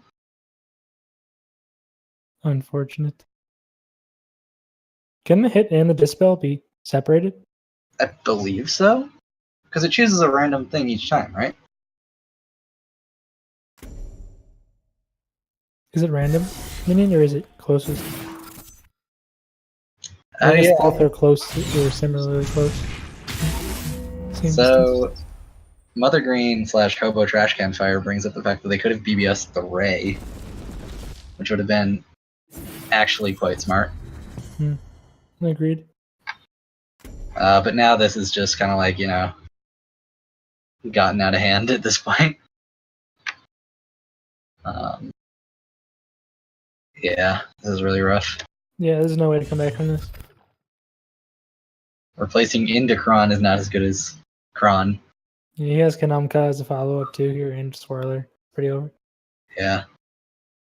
Just one of those games where, you know, you just get high rolled a little bit.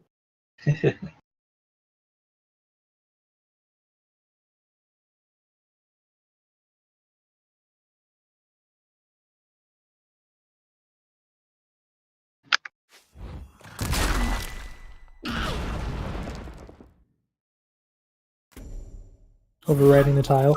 Right.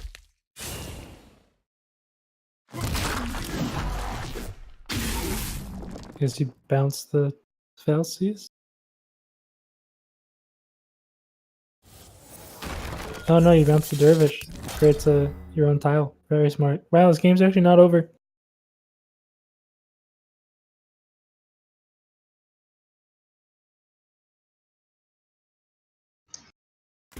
Now he's just trying to figure out whether or not he wants to move the 2-1 because the 1-2 trades favorably regardless. So it's not actually blocking the space. So he's thinking move it or trade. I think he moved. Interesting. Because if he wants the extra 2-2, he's moving the 1-2 down anyway. So. Oh, nope, just going face. Okay. So, I have a thought for you guys. Mhm. So, it's very unlikely that 4LW will win. Do you think that it'd be better to just concede and, like, you know, try and hide your deck as much as possible if you're playing like a less well-known deck? I mean, I guess they've played the Cipheron mid-range deck before, so it's not completely unknown. But like, you know, maybe just toss this game, say, well, you know, I play Allomancer, and I know that there's no way I'm going to beat you on a turn 2 fault into a turn 3 do nothing, like play a Healing Mystic by me. Mhm. Yeah, I think you concede every time. It's better to hide what you got, for sure. The odds you win this game are like less than 5%. So maybe not even that. Yeah. You can't be like Vitruvian's removal plus just like generation of like on average 8/8 or 6/6 worth of stats. Like, I mean, it's I not gonna guess 4LW is very slowly taking back this fault with Sandswell readers. yeah. However, Maybe he has a chance. I don't I know. mean, there's another Sandswell reader that can take back another fault space if Death Advocate wants to. It's true. Death Then, Advocate you know, wants he just choices plays there. fault again, and you're sad. Okay. Yeah. Yeah, you gotta bounce the dervish. Sucks. It's kind of like giving him another card because that dervish costed him nothing. Yeah. It replaces it. Now he has to. I guess he could walk the Celebrant down. Then you can't block their tile, I guess, is the issue.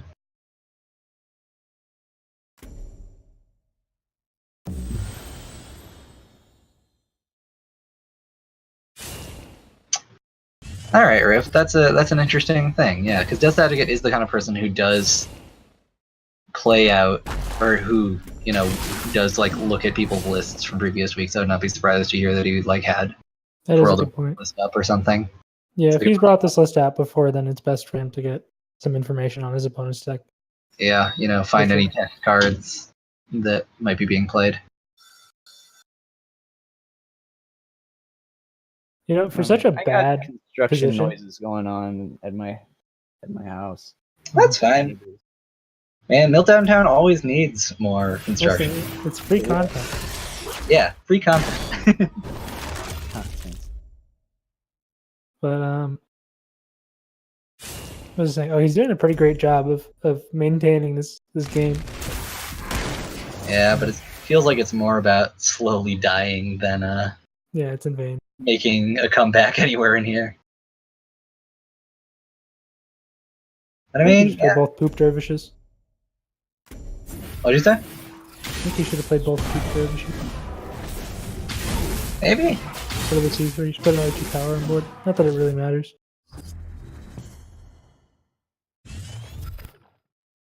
Oh man, 4LB is getting so punished here for the fact that they can't proc their own fault. Yeah, he's 1 mana off Bone Swarm Imara. Yeah. Sandswirl, just go rid of the Ka. Hey, Mythical Brit, how's it going?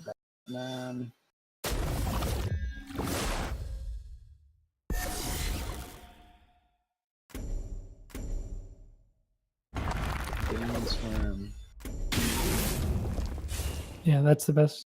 Best line trade the poop dervish.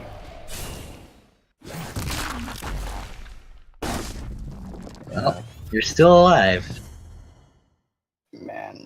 Man, playing against Vet sure is rough if you can't go wide. Because that's really how you deal with like all the constant efficient single target removable. Or if they just miss their removal on a big minion 1 turn and then you get the second one down, then I guess that's usually good enough.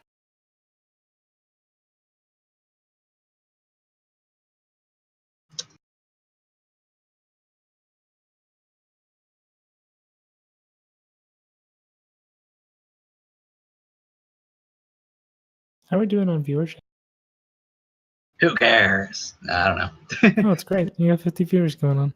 All Yeah, right. I think people should tune in for these streams, not because like the views matter, but I think it's important for people to like learn what solid play looks like. Even if like what happens in the game isn't necessarily great, we can like talk over what we think is good. I think that benefits a Yeah, lot of people. no. And I also think that, just people getting to see themselves play is like a incentive to be in tournaments. I don't know.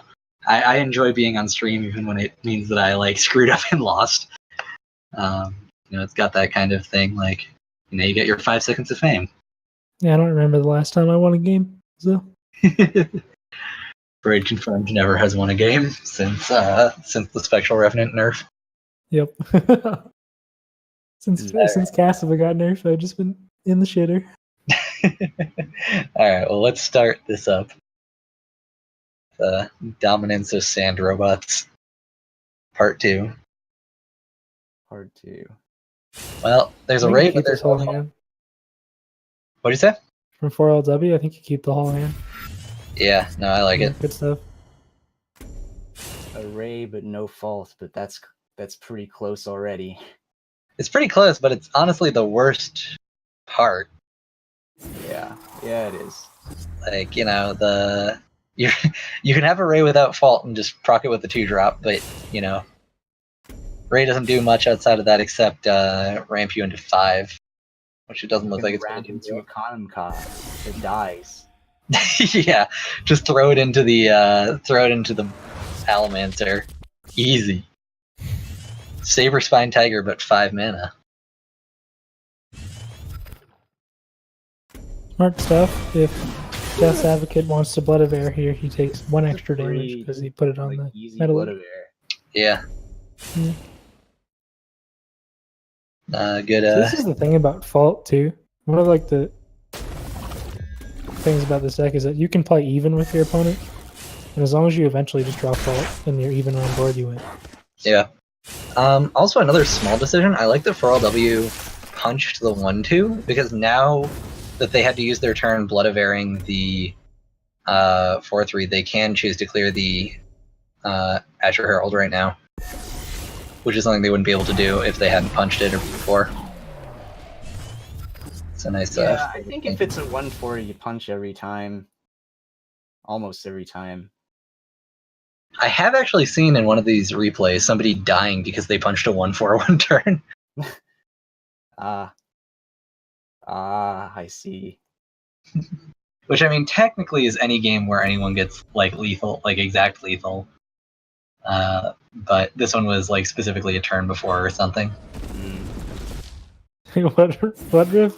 That's why I said almost every time. Because there are situations where you gotta count, does punching this 1/4 kill me? Yeah.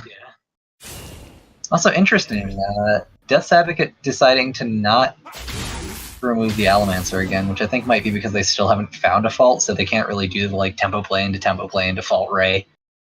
At least they can't do it like with any sort of consistency at the moment. So they kind of have to play this more board-based game, which is actually exactly what 4LW wants to do. 4LW just wants to, play stuff to the board, and yeah, basically beat them down because they're winning on board, and as long as they don't have fault, they can do that.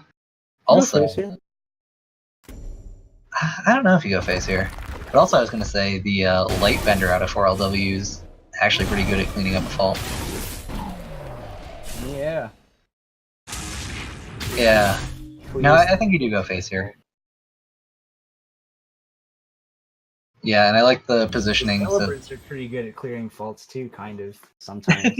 Yeah, you can clear all 5 fault spaces. You just Lightbender 3 of them and Celebrant the other team. Easy. In this scenario, you're really only sad if he has Sandsoul Reader, because Blood of Air is fine. He's not really developing anything. Yeah. Oh, he's not even going for that. He's just digging for fault. Yeah, I like it. Digging a fault. Would have been sick if he had the Golem too. It's probably what he was digging for, fault with the Golem. Is so bad. Yeah, oh man. Celebrant is just gonna like eat this Ray. Yeah, now Allomancer can trade for the Dervish if he wants to. Can't really push 5 face, which is kind of unfortunate. Bounce the Ray. You Get him. Could actually bounce the Ray, you're not wrong. I don't not like it. You could also Blood of Air the Ray. If you bounce the Ray You walk down to, you body block the Dervish. You could Celebrant and go for a 50-50. Ooh, Or it's you could actually just replace into Lightbender the Crown. Ray too. You can Lightbender and kill it? Oh, yeah. Lightbender the That's an Ray easy Oh, game yeah, fight. actually, that's really good because then you Lightbender also the Dervish. Yeah. Just go 5 phase with Alamancer. I like that better. I like the. How come none of us saw that play, guys? What are we doing? Actually, this is a pretty decent play too. This is nasty. Gonna dispel the 1-4. He's provoked in front of the Trigon. Yeah, and Death's Advocate can play EMP, but that doesn't actually do that much against a hand of Sandstorm Reader, Blood of Hair. That 4 is going to be going face, and like we were saying, 4LW, if they're going to win this game, just wants to commit stuff to board, and then it's much harder for Death's Advocate to get rid of it.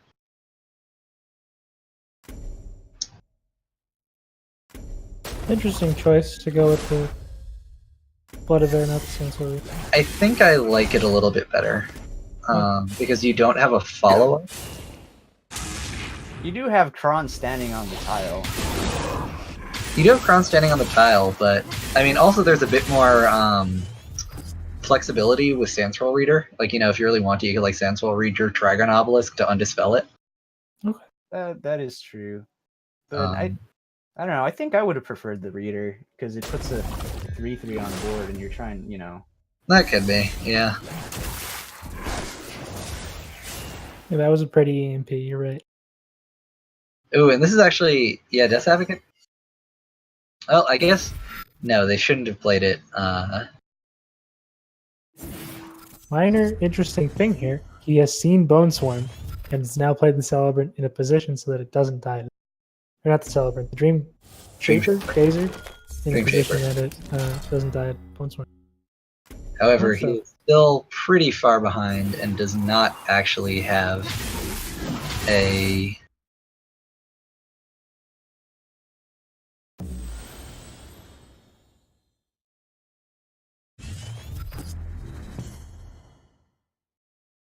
Does not actually have any healing mystics or anything to like keep themselves alive. So it looks like 4LW has managed to win this game. So Death Advocate paid for their good luck game 1 with the turn 2 fault into not drawing fault at all. He can go Falcius Kanamka, and he's technically not dead, but pretty grim. Are they technically not dead with a Bone Swarm? Well, he doesn't know he has Bone Swarm in hand, but Well, okay, I was saying from our perspective as the he's almighty so dead for sure. But guy. yeah.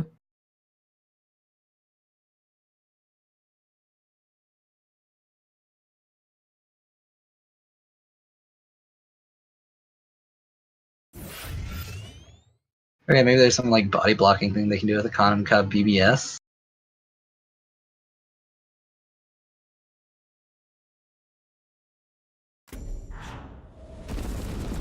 Is this more damage removed than Falcius? It's the same thing. Oh no, this is much better. What am I talking about? He can body block with the Celebrant. Wow, smart stuff. I didn't see it.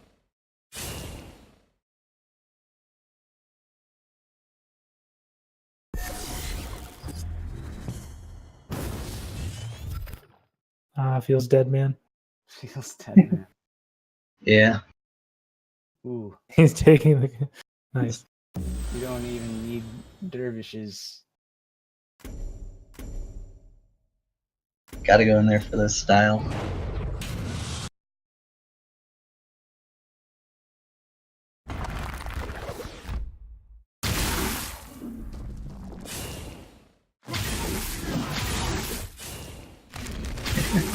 And there's Ka taking out Fault Xerix. Some kind of moral justice there. Like Sifron pulling one back for the Zerons and Vats. A2 Kanamka. Where are we in the bracket?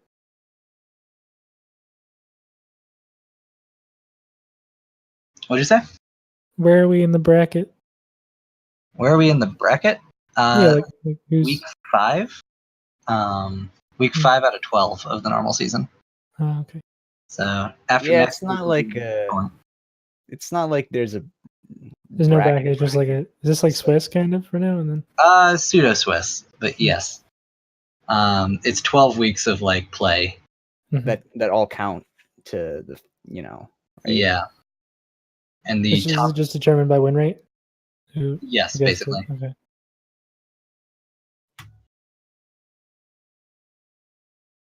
An extended Swiss. Yeah, it's pretty cool. Yeah.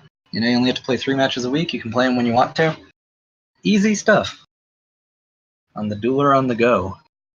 Yeah, this is actually just Duelist Mobile. It's on the go, if you will. All right, let's start this up. Do we have any giveaways or anything? We do. We do. Although it's for people who played, not for people watching.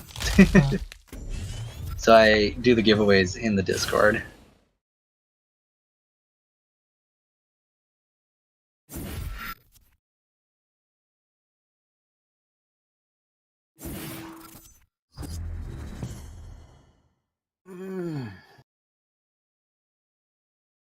What do we have here? Kron already. Or just draw a bunch more. I kind of like Kron and deny them the ability to. No, deny them the 5 mana. No, don't let them use a 5 mana spell to get rid of your Kron. Oh man, feels bad. I would much rather have them trade those 2 guys in. Well, I Yep. guess Bloodbared, yeah, it doesn't get Swirler. I guess he was trying to position around Swirler, but if you just don't let them get to 5 mana, they can't use those things. Yep. I mean, I guess this means that they don't get to use that mana tile for,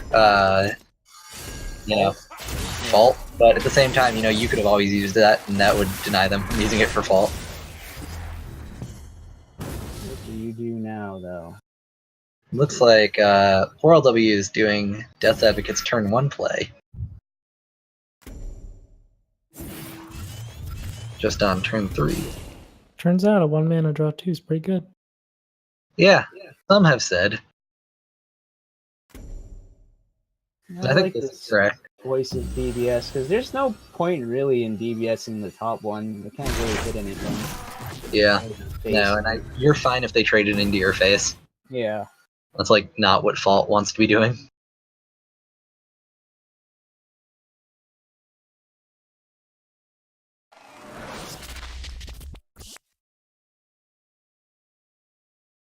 This makes it a little worse, but still fine.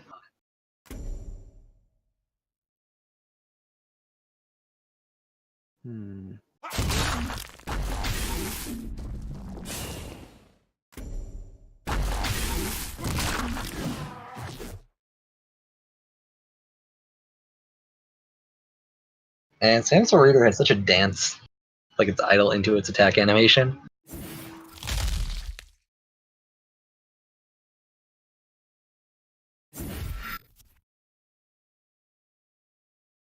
Yeah, that seems fine. Death Advocate this time does have the Fault Ray, so they just really need to, chill out and make sure they retain as much board as they can until they can play it. Just gotta be able to fight for board. Well, I think what you should do if you're 4LW here is actually just go, like, Kron, position it so that they can't clear it, so that way it, yeah, they have to forces deal them. with one or the other. Yeah, like you can see 4LW kind of here planning on trying to block fault spaces, but I don't think that's the right move right here. Okay. Although if you're gonna play a Kron, I like playing the Kron down there.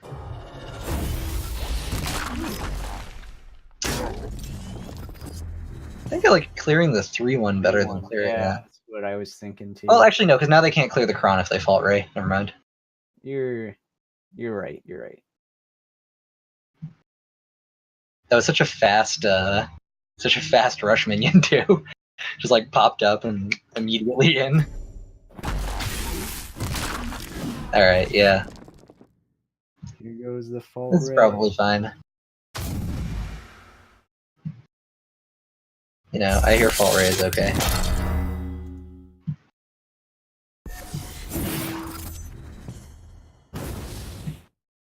Alright, choosing to stick by being provoked by Kron. Interesting. What do you think about just like punch the dervish below you, move Kron one up, Yeah, I was another thinking that. Kron? Oh, the Lightbender is pretty good. Another Kron I think would have been fine too. But you can prevent the Ray from dispelling the Kron. I mean, you can still prevent it with this play. Yeah. Actually, yeah. No, don't run the Kron away. What you doing? Oh, yeah, I don't understand. I guess he's Boy. trying to keep getting that value rolling or something, but Yeah, I don't know. I think they want a Bone Swarm, is the thing. Protect the Kron. BBS the Kron. Get the 2-3. oh, they want to draw. I don't like. I don't like drawing. You have enough shit. It's a good point, Jason. Another Kron is weak to Kanamka. Is that how you say it? Fair. Another Kron. Okay, so the thing is, another Kron is weak to Kanamka, but even with 2 sand tiles, like, you know, 2 Krons without a Kanamka would probably just end the game in like a turn or 2. I mean, I guess they also have like sand swirls and blood of errors and stuff. So yeah, maybe it's just too much stuff. I think you're right, though. I think the best play to win there is double Kron. Just hope he doesn't have transfer and whatever. Well, maybe with the Lightbender, that's not true. Oh, but not replacing with the Kron out is a crime. Your hand is not that. Yeah. Even this, like the Dream Shaper, like, you know, you're losing that this turn probably, or the bond on it. So that's game losing, I think, actually. What? Not getting an extra body with the replace. Yeah.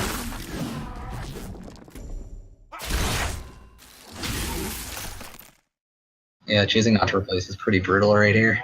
EMP, that's a bold move. Why didn't he replace? Does he want to keep his hand, kind of thing? Yeah, wanted to keep their hand, but it's just not. Oh, there's triple blood of air. I mean, if something's gonna push this game back, Yeah. how you do it is you go blood of air, or no, I guess here you go Sandswell Reader, and you just walk down on the Yeah, tile. that's Hansel here, Yeah. too. Start getting him in the face. Well, I don't know.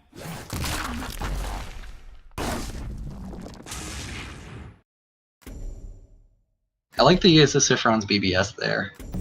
I like he's trading. He's got to put the gas on him. I like this positioning around Blood of Air. Oh no, never mind. Ah. He's just standing on the tile. Okay.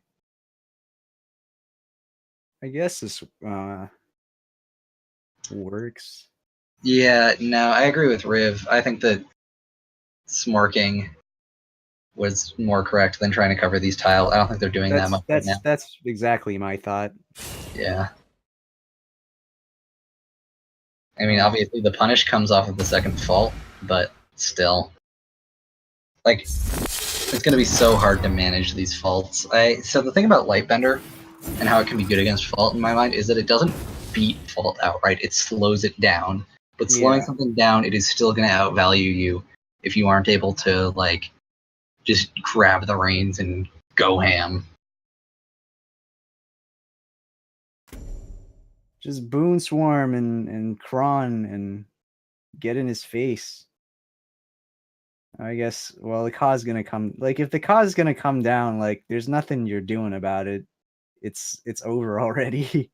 Yeah. Yeah, I think you have to go face last turn. Yeah. If you try to play too long into these fault games, then you're gonna get slowly whittled down. Yeah, even if you're playing a lot of like value-based minions. Even if you're covering the tiles as well as you can, like, yeah, your minions only have so much health. You know, they need to play one minion to get a Dragon Bone Golem's worth of minions. Is the actual comparison.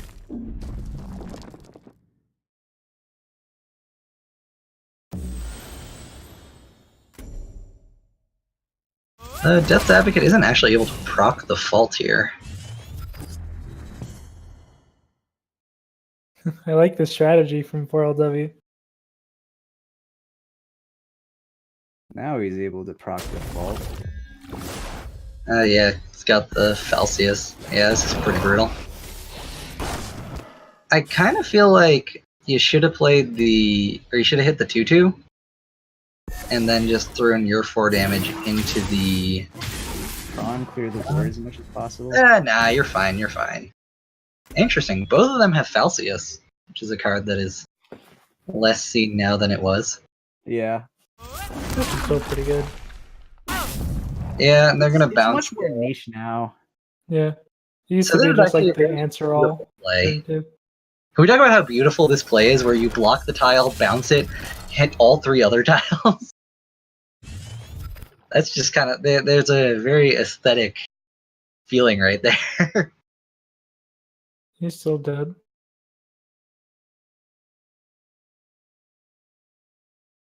Is he dead? I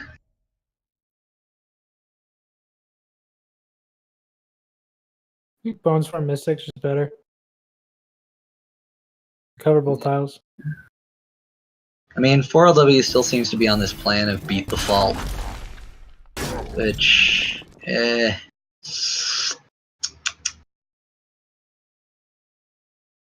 You only have such a limited life total too to try to whittle down like these fault tiles, and yeah, you can clearly see it here.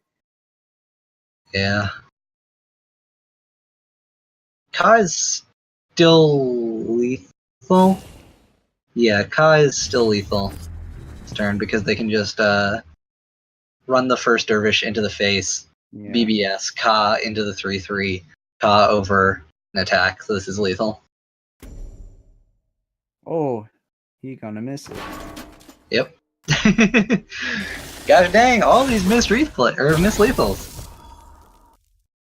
We found a lethal in like almost every game here. I don't think either of them saw that.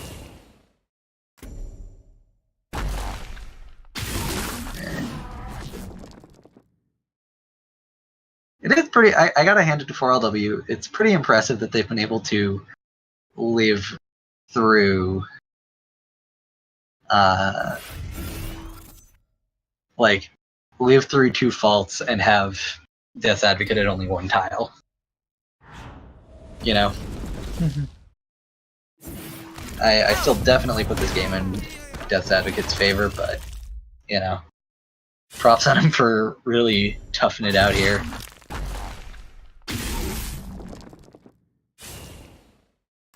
He was gonna punch that, he should have done it first, right? Is there anything blocking him from doing it?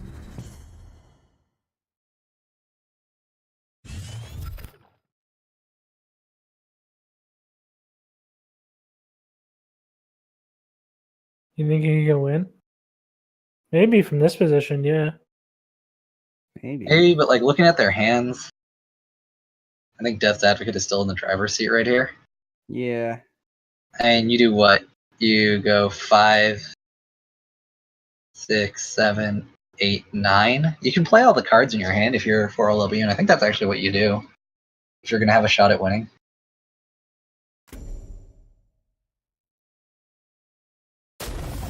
Nice override the tile too. Oh, Although this is a missed sequence, I think, because you had to go Metallurgist into Celebrant into that. If you wanted to play, I mean, I guess maybe they don't want to play all the cards in their hand. Is yeah. is in theory a thought. Fair. Maybe you want to just replace for something bigger next turn, because I don't know if the second Metallurgist is gonna. I mean, the extra Metallurgist is gonna be enough to close the game out. Yeah, with them still at 14. This is a really interesting game. Yeah, alright, 4LW, you win the award for successfully having cleared 2 full faults.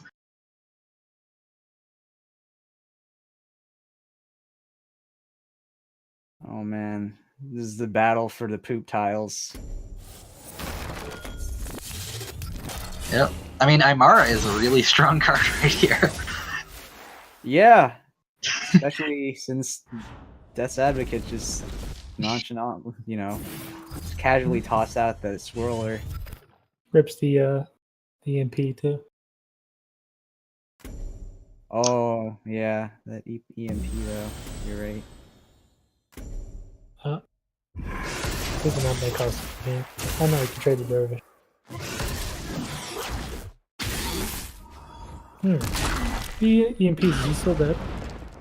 I think 5, 6, 7, 8, 9, 10, 11, 12. No, one off. Oh, no, with Celsius, yeah. Wow, 4LW won this game. Right? There's no I other think- way he comes back here. Unless he rips a Blood of Air right now. Or Sancel Reader, replacing Kanumko. Oh, that's... Oh, safe no. Okay. And they can play that plus the... Oh, man, this is such a game. Oh, man.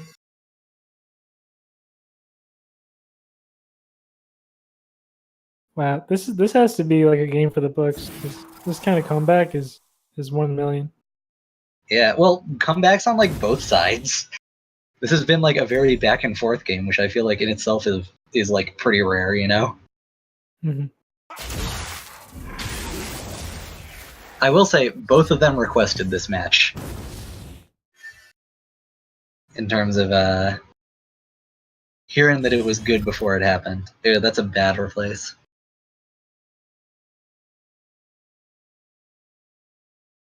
Well, he has the kill on it, right? Well, maybe he was just trying to replace into more damage. Why is But I don't he- know if there's anything that would do it, any one card. Yeah, okay, so it looks like 4LW is going to say you have one card in hand, show me that it can kill a 5-3. It's and it's Sancel Reader. Let's see. Can he double block? No. You gotta kill it here. Yeah, I think it's too risky. You can develop like a 3-3. If he kills it, right, he slams the IMR into it, and then one of the 2 drops, right? And he leaves. Yeah. He has a 2-3, a 3-3, and a 1 for him, right? That's what he, and 2-2 because of the BBS. So he's still threatening. 10 damage next turn. The movement doesn't clear the EMP. No, you have to... You have to clear the Herald. Yeah, you or Falsius the Herald, right? And then you slam the IMR on the 2-1 into the EMP. Well, the Herald You is... can't get the 2-1 in there. that's not good. Why not? If you Falsius the Herald, then you can get the 2-1 in Yeah. there. Well, if he had Francis the Herald, but after moving... Yeah, we're talking about since he moved, he's thinking of moving in that direction. That's not Actually, though, the BBS on it means that unless both of them can hit him, he's not dead. Wow, dude, this Yeah. is the next level stuff. Oh my god, That's true. Oh, man. right? So And that's that- 7 damage, but he can't get in That there. Celebrant placement is perfect for that. Yeah. Wow. Yeah. Wow, one off again. Incredible play by 4LW. If you bounce the IMR, you lose next turn, right? So But you have to. can you Like, is there any way... Oh, slam IMR, bounce the Falsius, I think. That's not good either. I don't know. It's not great, but it's how you're not dead. A Blood of Air would do it. Blood of Air wins the game, yeah. But yeah, no, can't bounce the IMR, I guess. When you play on the diagonal, you punch the 2-2 and play Whirler on the tile.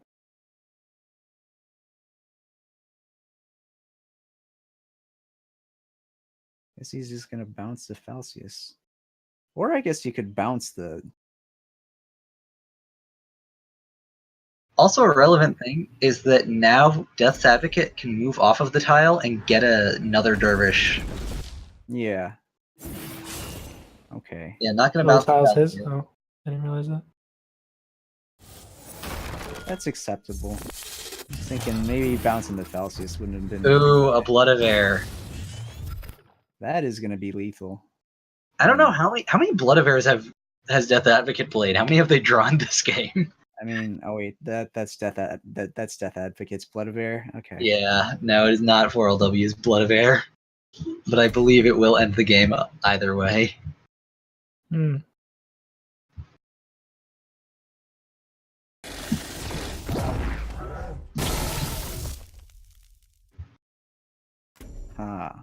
Haha, wait, never mind. I'm mixing up these guys, and they are playing different generals. Just remember, 4LW has the sweet skin. Yeah. So That EMP is what really saved this game. Yeah. Yeah. Oh, he has the BBS. Is he still dead? Yes, exact lethal. You punch the Choo-Choo, you go to 7, and he has 6. Yeah, he's exactly 7. Sucks. Yeah. Rip Ronies. Yeah, you can't win by running away, you're right? Oh, and then the other blood of Oh man, what a yikes, game. Man. 4LW played that game so well. Yeah, no, That's that probably was like the smartest play I've seen in a long time. That's some seedy quality stuff, man. Yeah. Oh man, what a game! What a game! Well, I like how it was like a really one-sided game 1, a really one-sided game 2, and then like an incredibly in-depth game 3, like back and forth. But yeah, going back to like earlier in the game, like if he just started smorking and just slamming crons down, that might have closed out the game before the fault got out of control. Yeah. yeah, might have gotten him there. So I think this is the last match that I've got time for today. Fair enough. Yeah, I guess I gotta go to the gym. So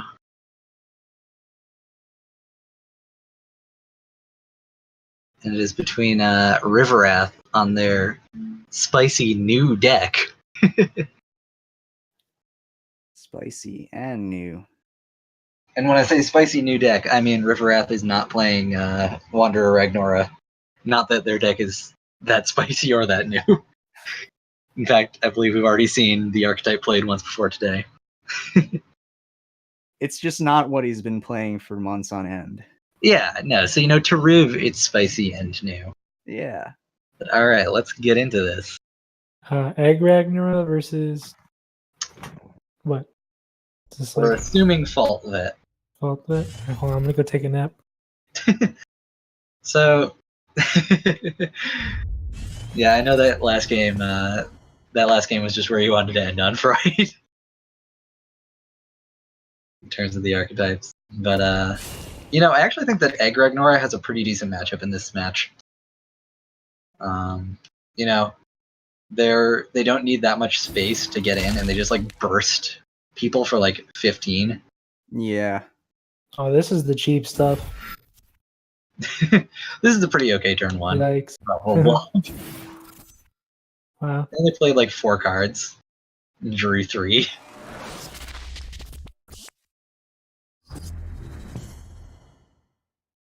All the tiles are Fun gone, fact, though. strongest T1 opening that deck All can the have. tiles are gone, though, so I don't know how you're going to fault Ray early. I mean, the question is, do you need to fault Ray early when you're able to play a 2-3, a 1-4, and a 3-3 on turn 1? That is true. Good I observation. think you value trade the 2-3.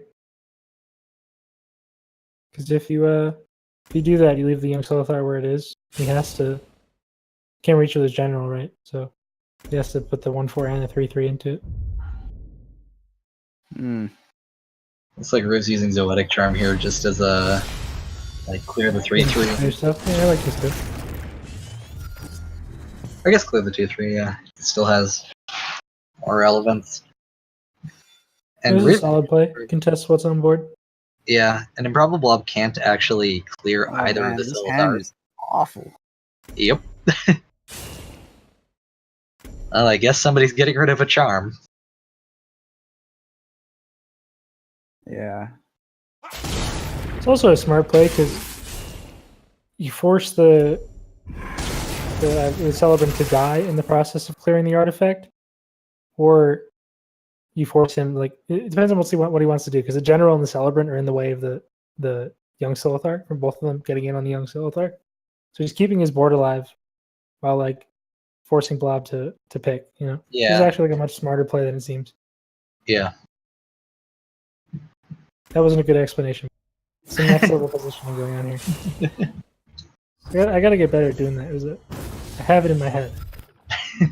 Nah, I know what you mean, because I actually meant that when I said that, he's forcing him to clear a charm and can't Right. kill either of the Silithars. Mhm. But it is a way more like heads up thing than it sounds. It sounds very like, oh yeah, of course, but it takes forward thinking to be able to make those kind of decisions. Another awkward hand Yeah, once exactly. again. Morgan, good job. No bad team.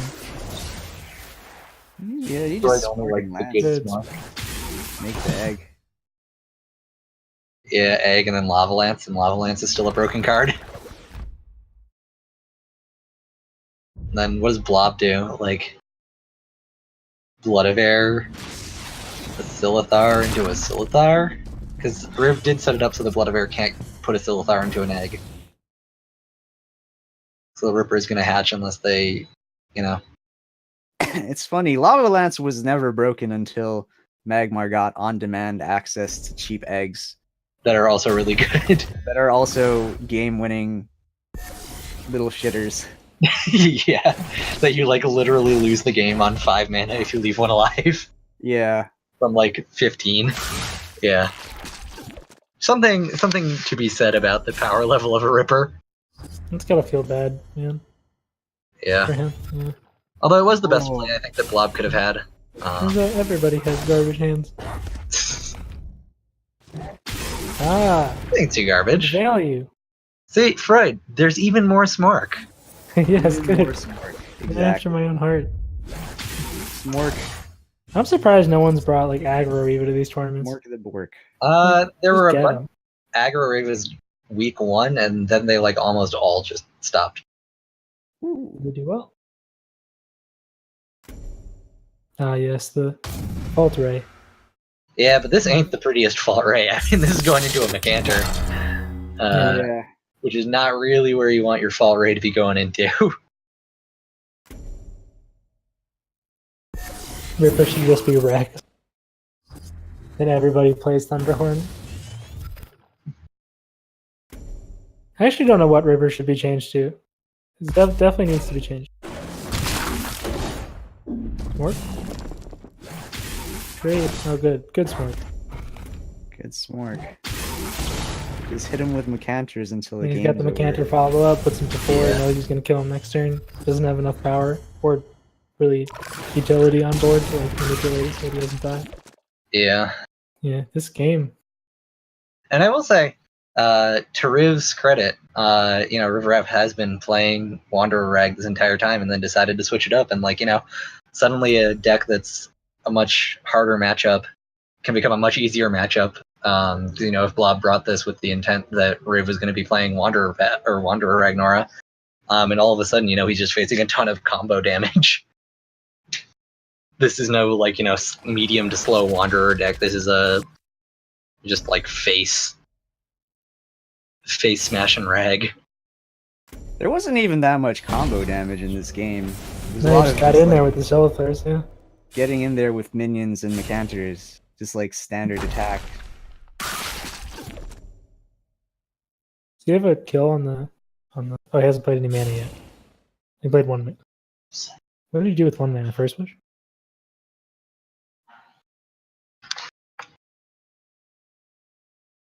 If only he could just give Riv one attack. If only they played Sand Sister Sound, Synaptic, and Kanumka all in one turn. Oh, But that it is a wasn't big to get your opponent huh? an attack, dude. It is.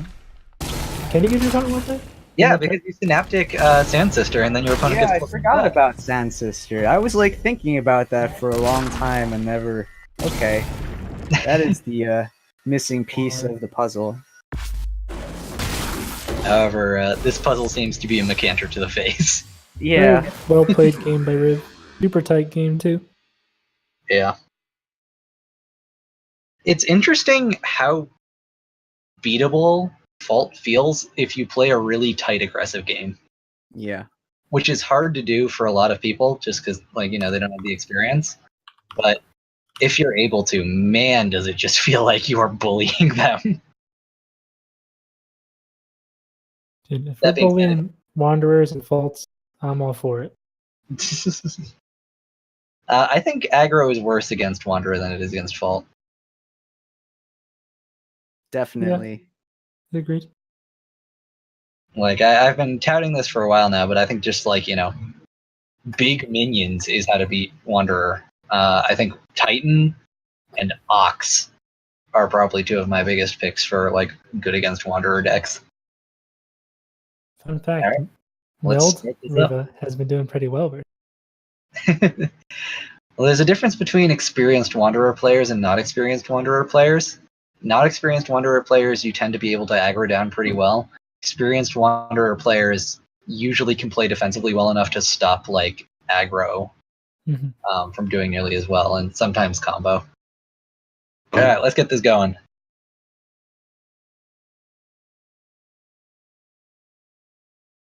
I was like clicking the play buttons on my screen and like realized I couldn't. All of a sudden, Freud thinks they're in control. But no, it is our background tactical. Also, man, Crypto out of Rag is so powerful. Crypto out of Rag with Lava Lance, just anything related to Rag BBS is Yeah. Also, can we talk about how bad Blobtail is? wow. Oh man, he can't even BBS Lava Lance because there's no minion. This is so Get bad. in there with the greater fortitude, just smork him. No, I don't. Oh, that Mirage though. Yeah, that Mirage could pull them back. You see the Mirage and the Cantor sitting in hand. It must be sideboarded, right? Yeah, almost definitely. But oh man, if Blob has to skip turn 2, this game is just over. I have not seen a more over game in a very long time. Yikes. Ouch. I would have held the Ray, too. The turn 2 Ray first rush, yeah, both sides played hard. Remember all that stuff I said about, having to, play really tight aggro games? Ah, perfect. Not as dead. Yep. Still pretty dead. Oh, if he plays some Cantor here, he's not dead at all. I think you go Zoetic Egg. I wonder if Riv is just now thinking of whether or not a Mecantor. Dude, but if he Mecantors and hits the Ray, it's true. Where do you go? Just Erratic Raptor face? Then he can't get punished. Oh, no, it's actually even worse than that. He can Mecantor into the Blood Tier, and then the Ray goes up and trades with the Mecantor. Oh. I wonder if he actually does it. If he does this, I'm like better putting to this for my life. the Ray. This is like the most next level play. Because like I think it's accidentally next level, honestly. Like, I think he just wants to clear the Ray, or clear all the dudes. Yeah. But I think it is accidentally next level in that it prevents Mirage from working. If he actually does it, I'm gonna be like, no, do it, come on. You know you wanna. You might just be going Zoetic here. I think that's a fine play. More Zoetic Charm. Fine play, but it shows that you made a mistake by taking that tile. Who makes mistakes in Duelist? Yeah, mistakes in 2018 lol.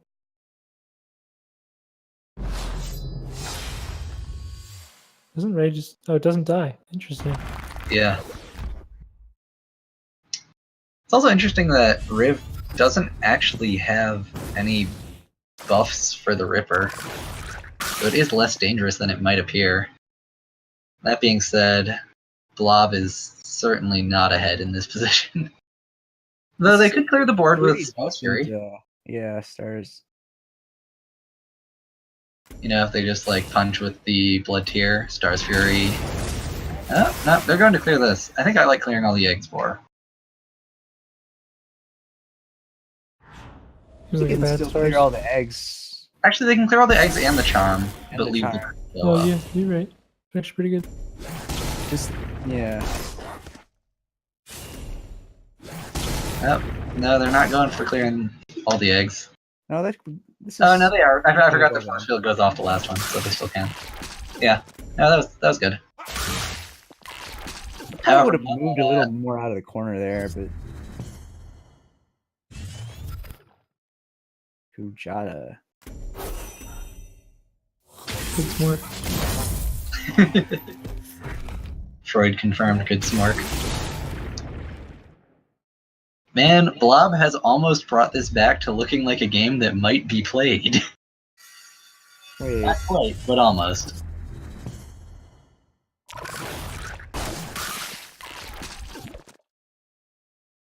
They do have Fault Ray this turn, actually.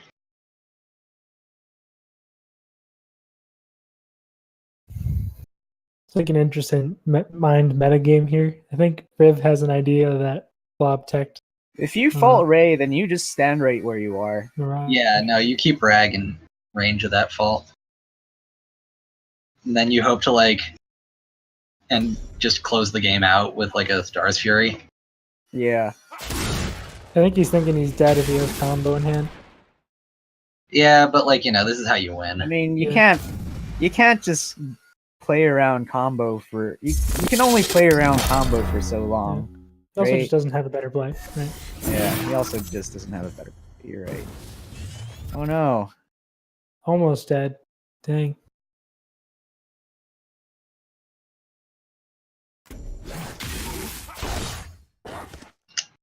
Time Yeah, for the quite bad. Mechanter. Mechanter. Well, the the Mechanter is going to hit a Ray, and then Mirage doesn't matter anymore. Yeah. Smart stuff. Yeah, and then Mechanter plus I think face. he actually wins. Yeah. How much? How much damage does he have? 2, 4, 6, 4, and 3. 6, 8, 10. 10 damage out of Blob.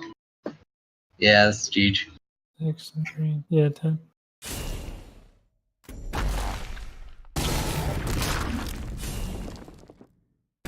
Good smart.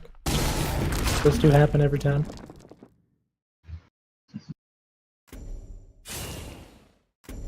Yeah, and you want to do them before you play a Ka or anything, because you don't want them to be absorbed by the Ka. I'm gonna start putting Mechanter in my Agner list. Mechanter is in fact a good card. Ooh, Riv with the early well played. But I mean, an interesting It's so tight. the interesting thing to me is that, you know, this game wouldn't be over if that had been an Azure Herald instead of a Ka. Yeah. Azure Herald does so much for Fault decks. Like, let's not forget that Improbable Blob didn't do anything for their first turn and then played, like, Fault first wish Blood Tier for their second. Which, the Blood Tier made that a little bit better, but, like, outside of that, man, was that an awkward starting. But yeah. Nah, I think that's all we got time for today. And we might have even beaten last week's record of 5 matches in 3 hours. As I think this was 5 matches in like 2.5. 2.5. Yeah. Nice. Yeah, tactical there on production. Just fast and blasting through these matches. Yep. Start out with fast and blast, keep it up the whole time. Yeah, no, thank you everyone for coming out again this week. Thank you to both Seedy and Freud for joining me. Yep. This week, this coming week, is our middle of the league week. We'll be halfway done after this. So Pog, it's going to be exciting. Pog champs in the chat. Yeah, and as always, you know, if anybody wants to join, we allow entries mid-season. You only need to play 3 weeks to qualify for the Last Chance tournament. The Last Chance tournament is a single elimination tournament that can get you a spot in the playoffs. So, you know, no harm in joining late. It's a lot of fun. You get to sometimes have your games casted. Also, for everybody who's in chat who is part of the league and hasn't sent me a deck list, please do. They are due in 4 hours. 3 hours. Yeah. So, yeah, thanks to everybody. Thanks to Tactical for once again doing production. Yeah, we'll see you next week. All right.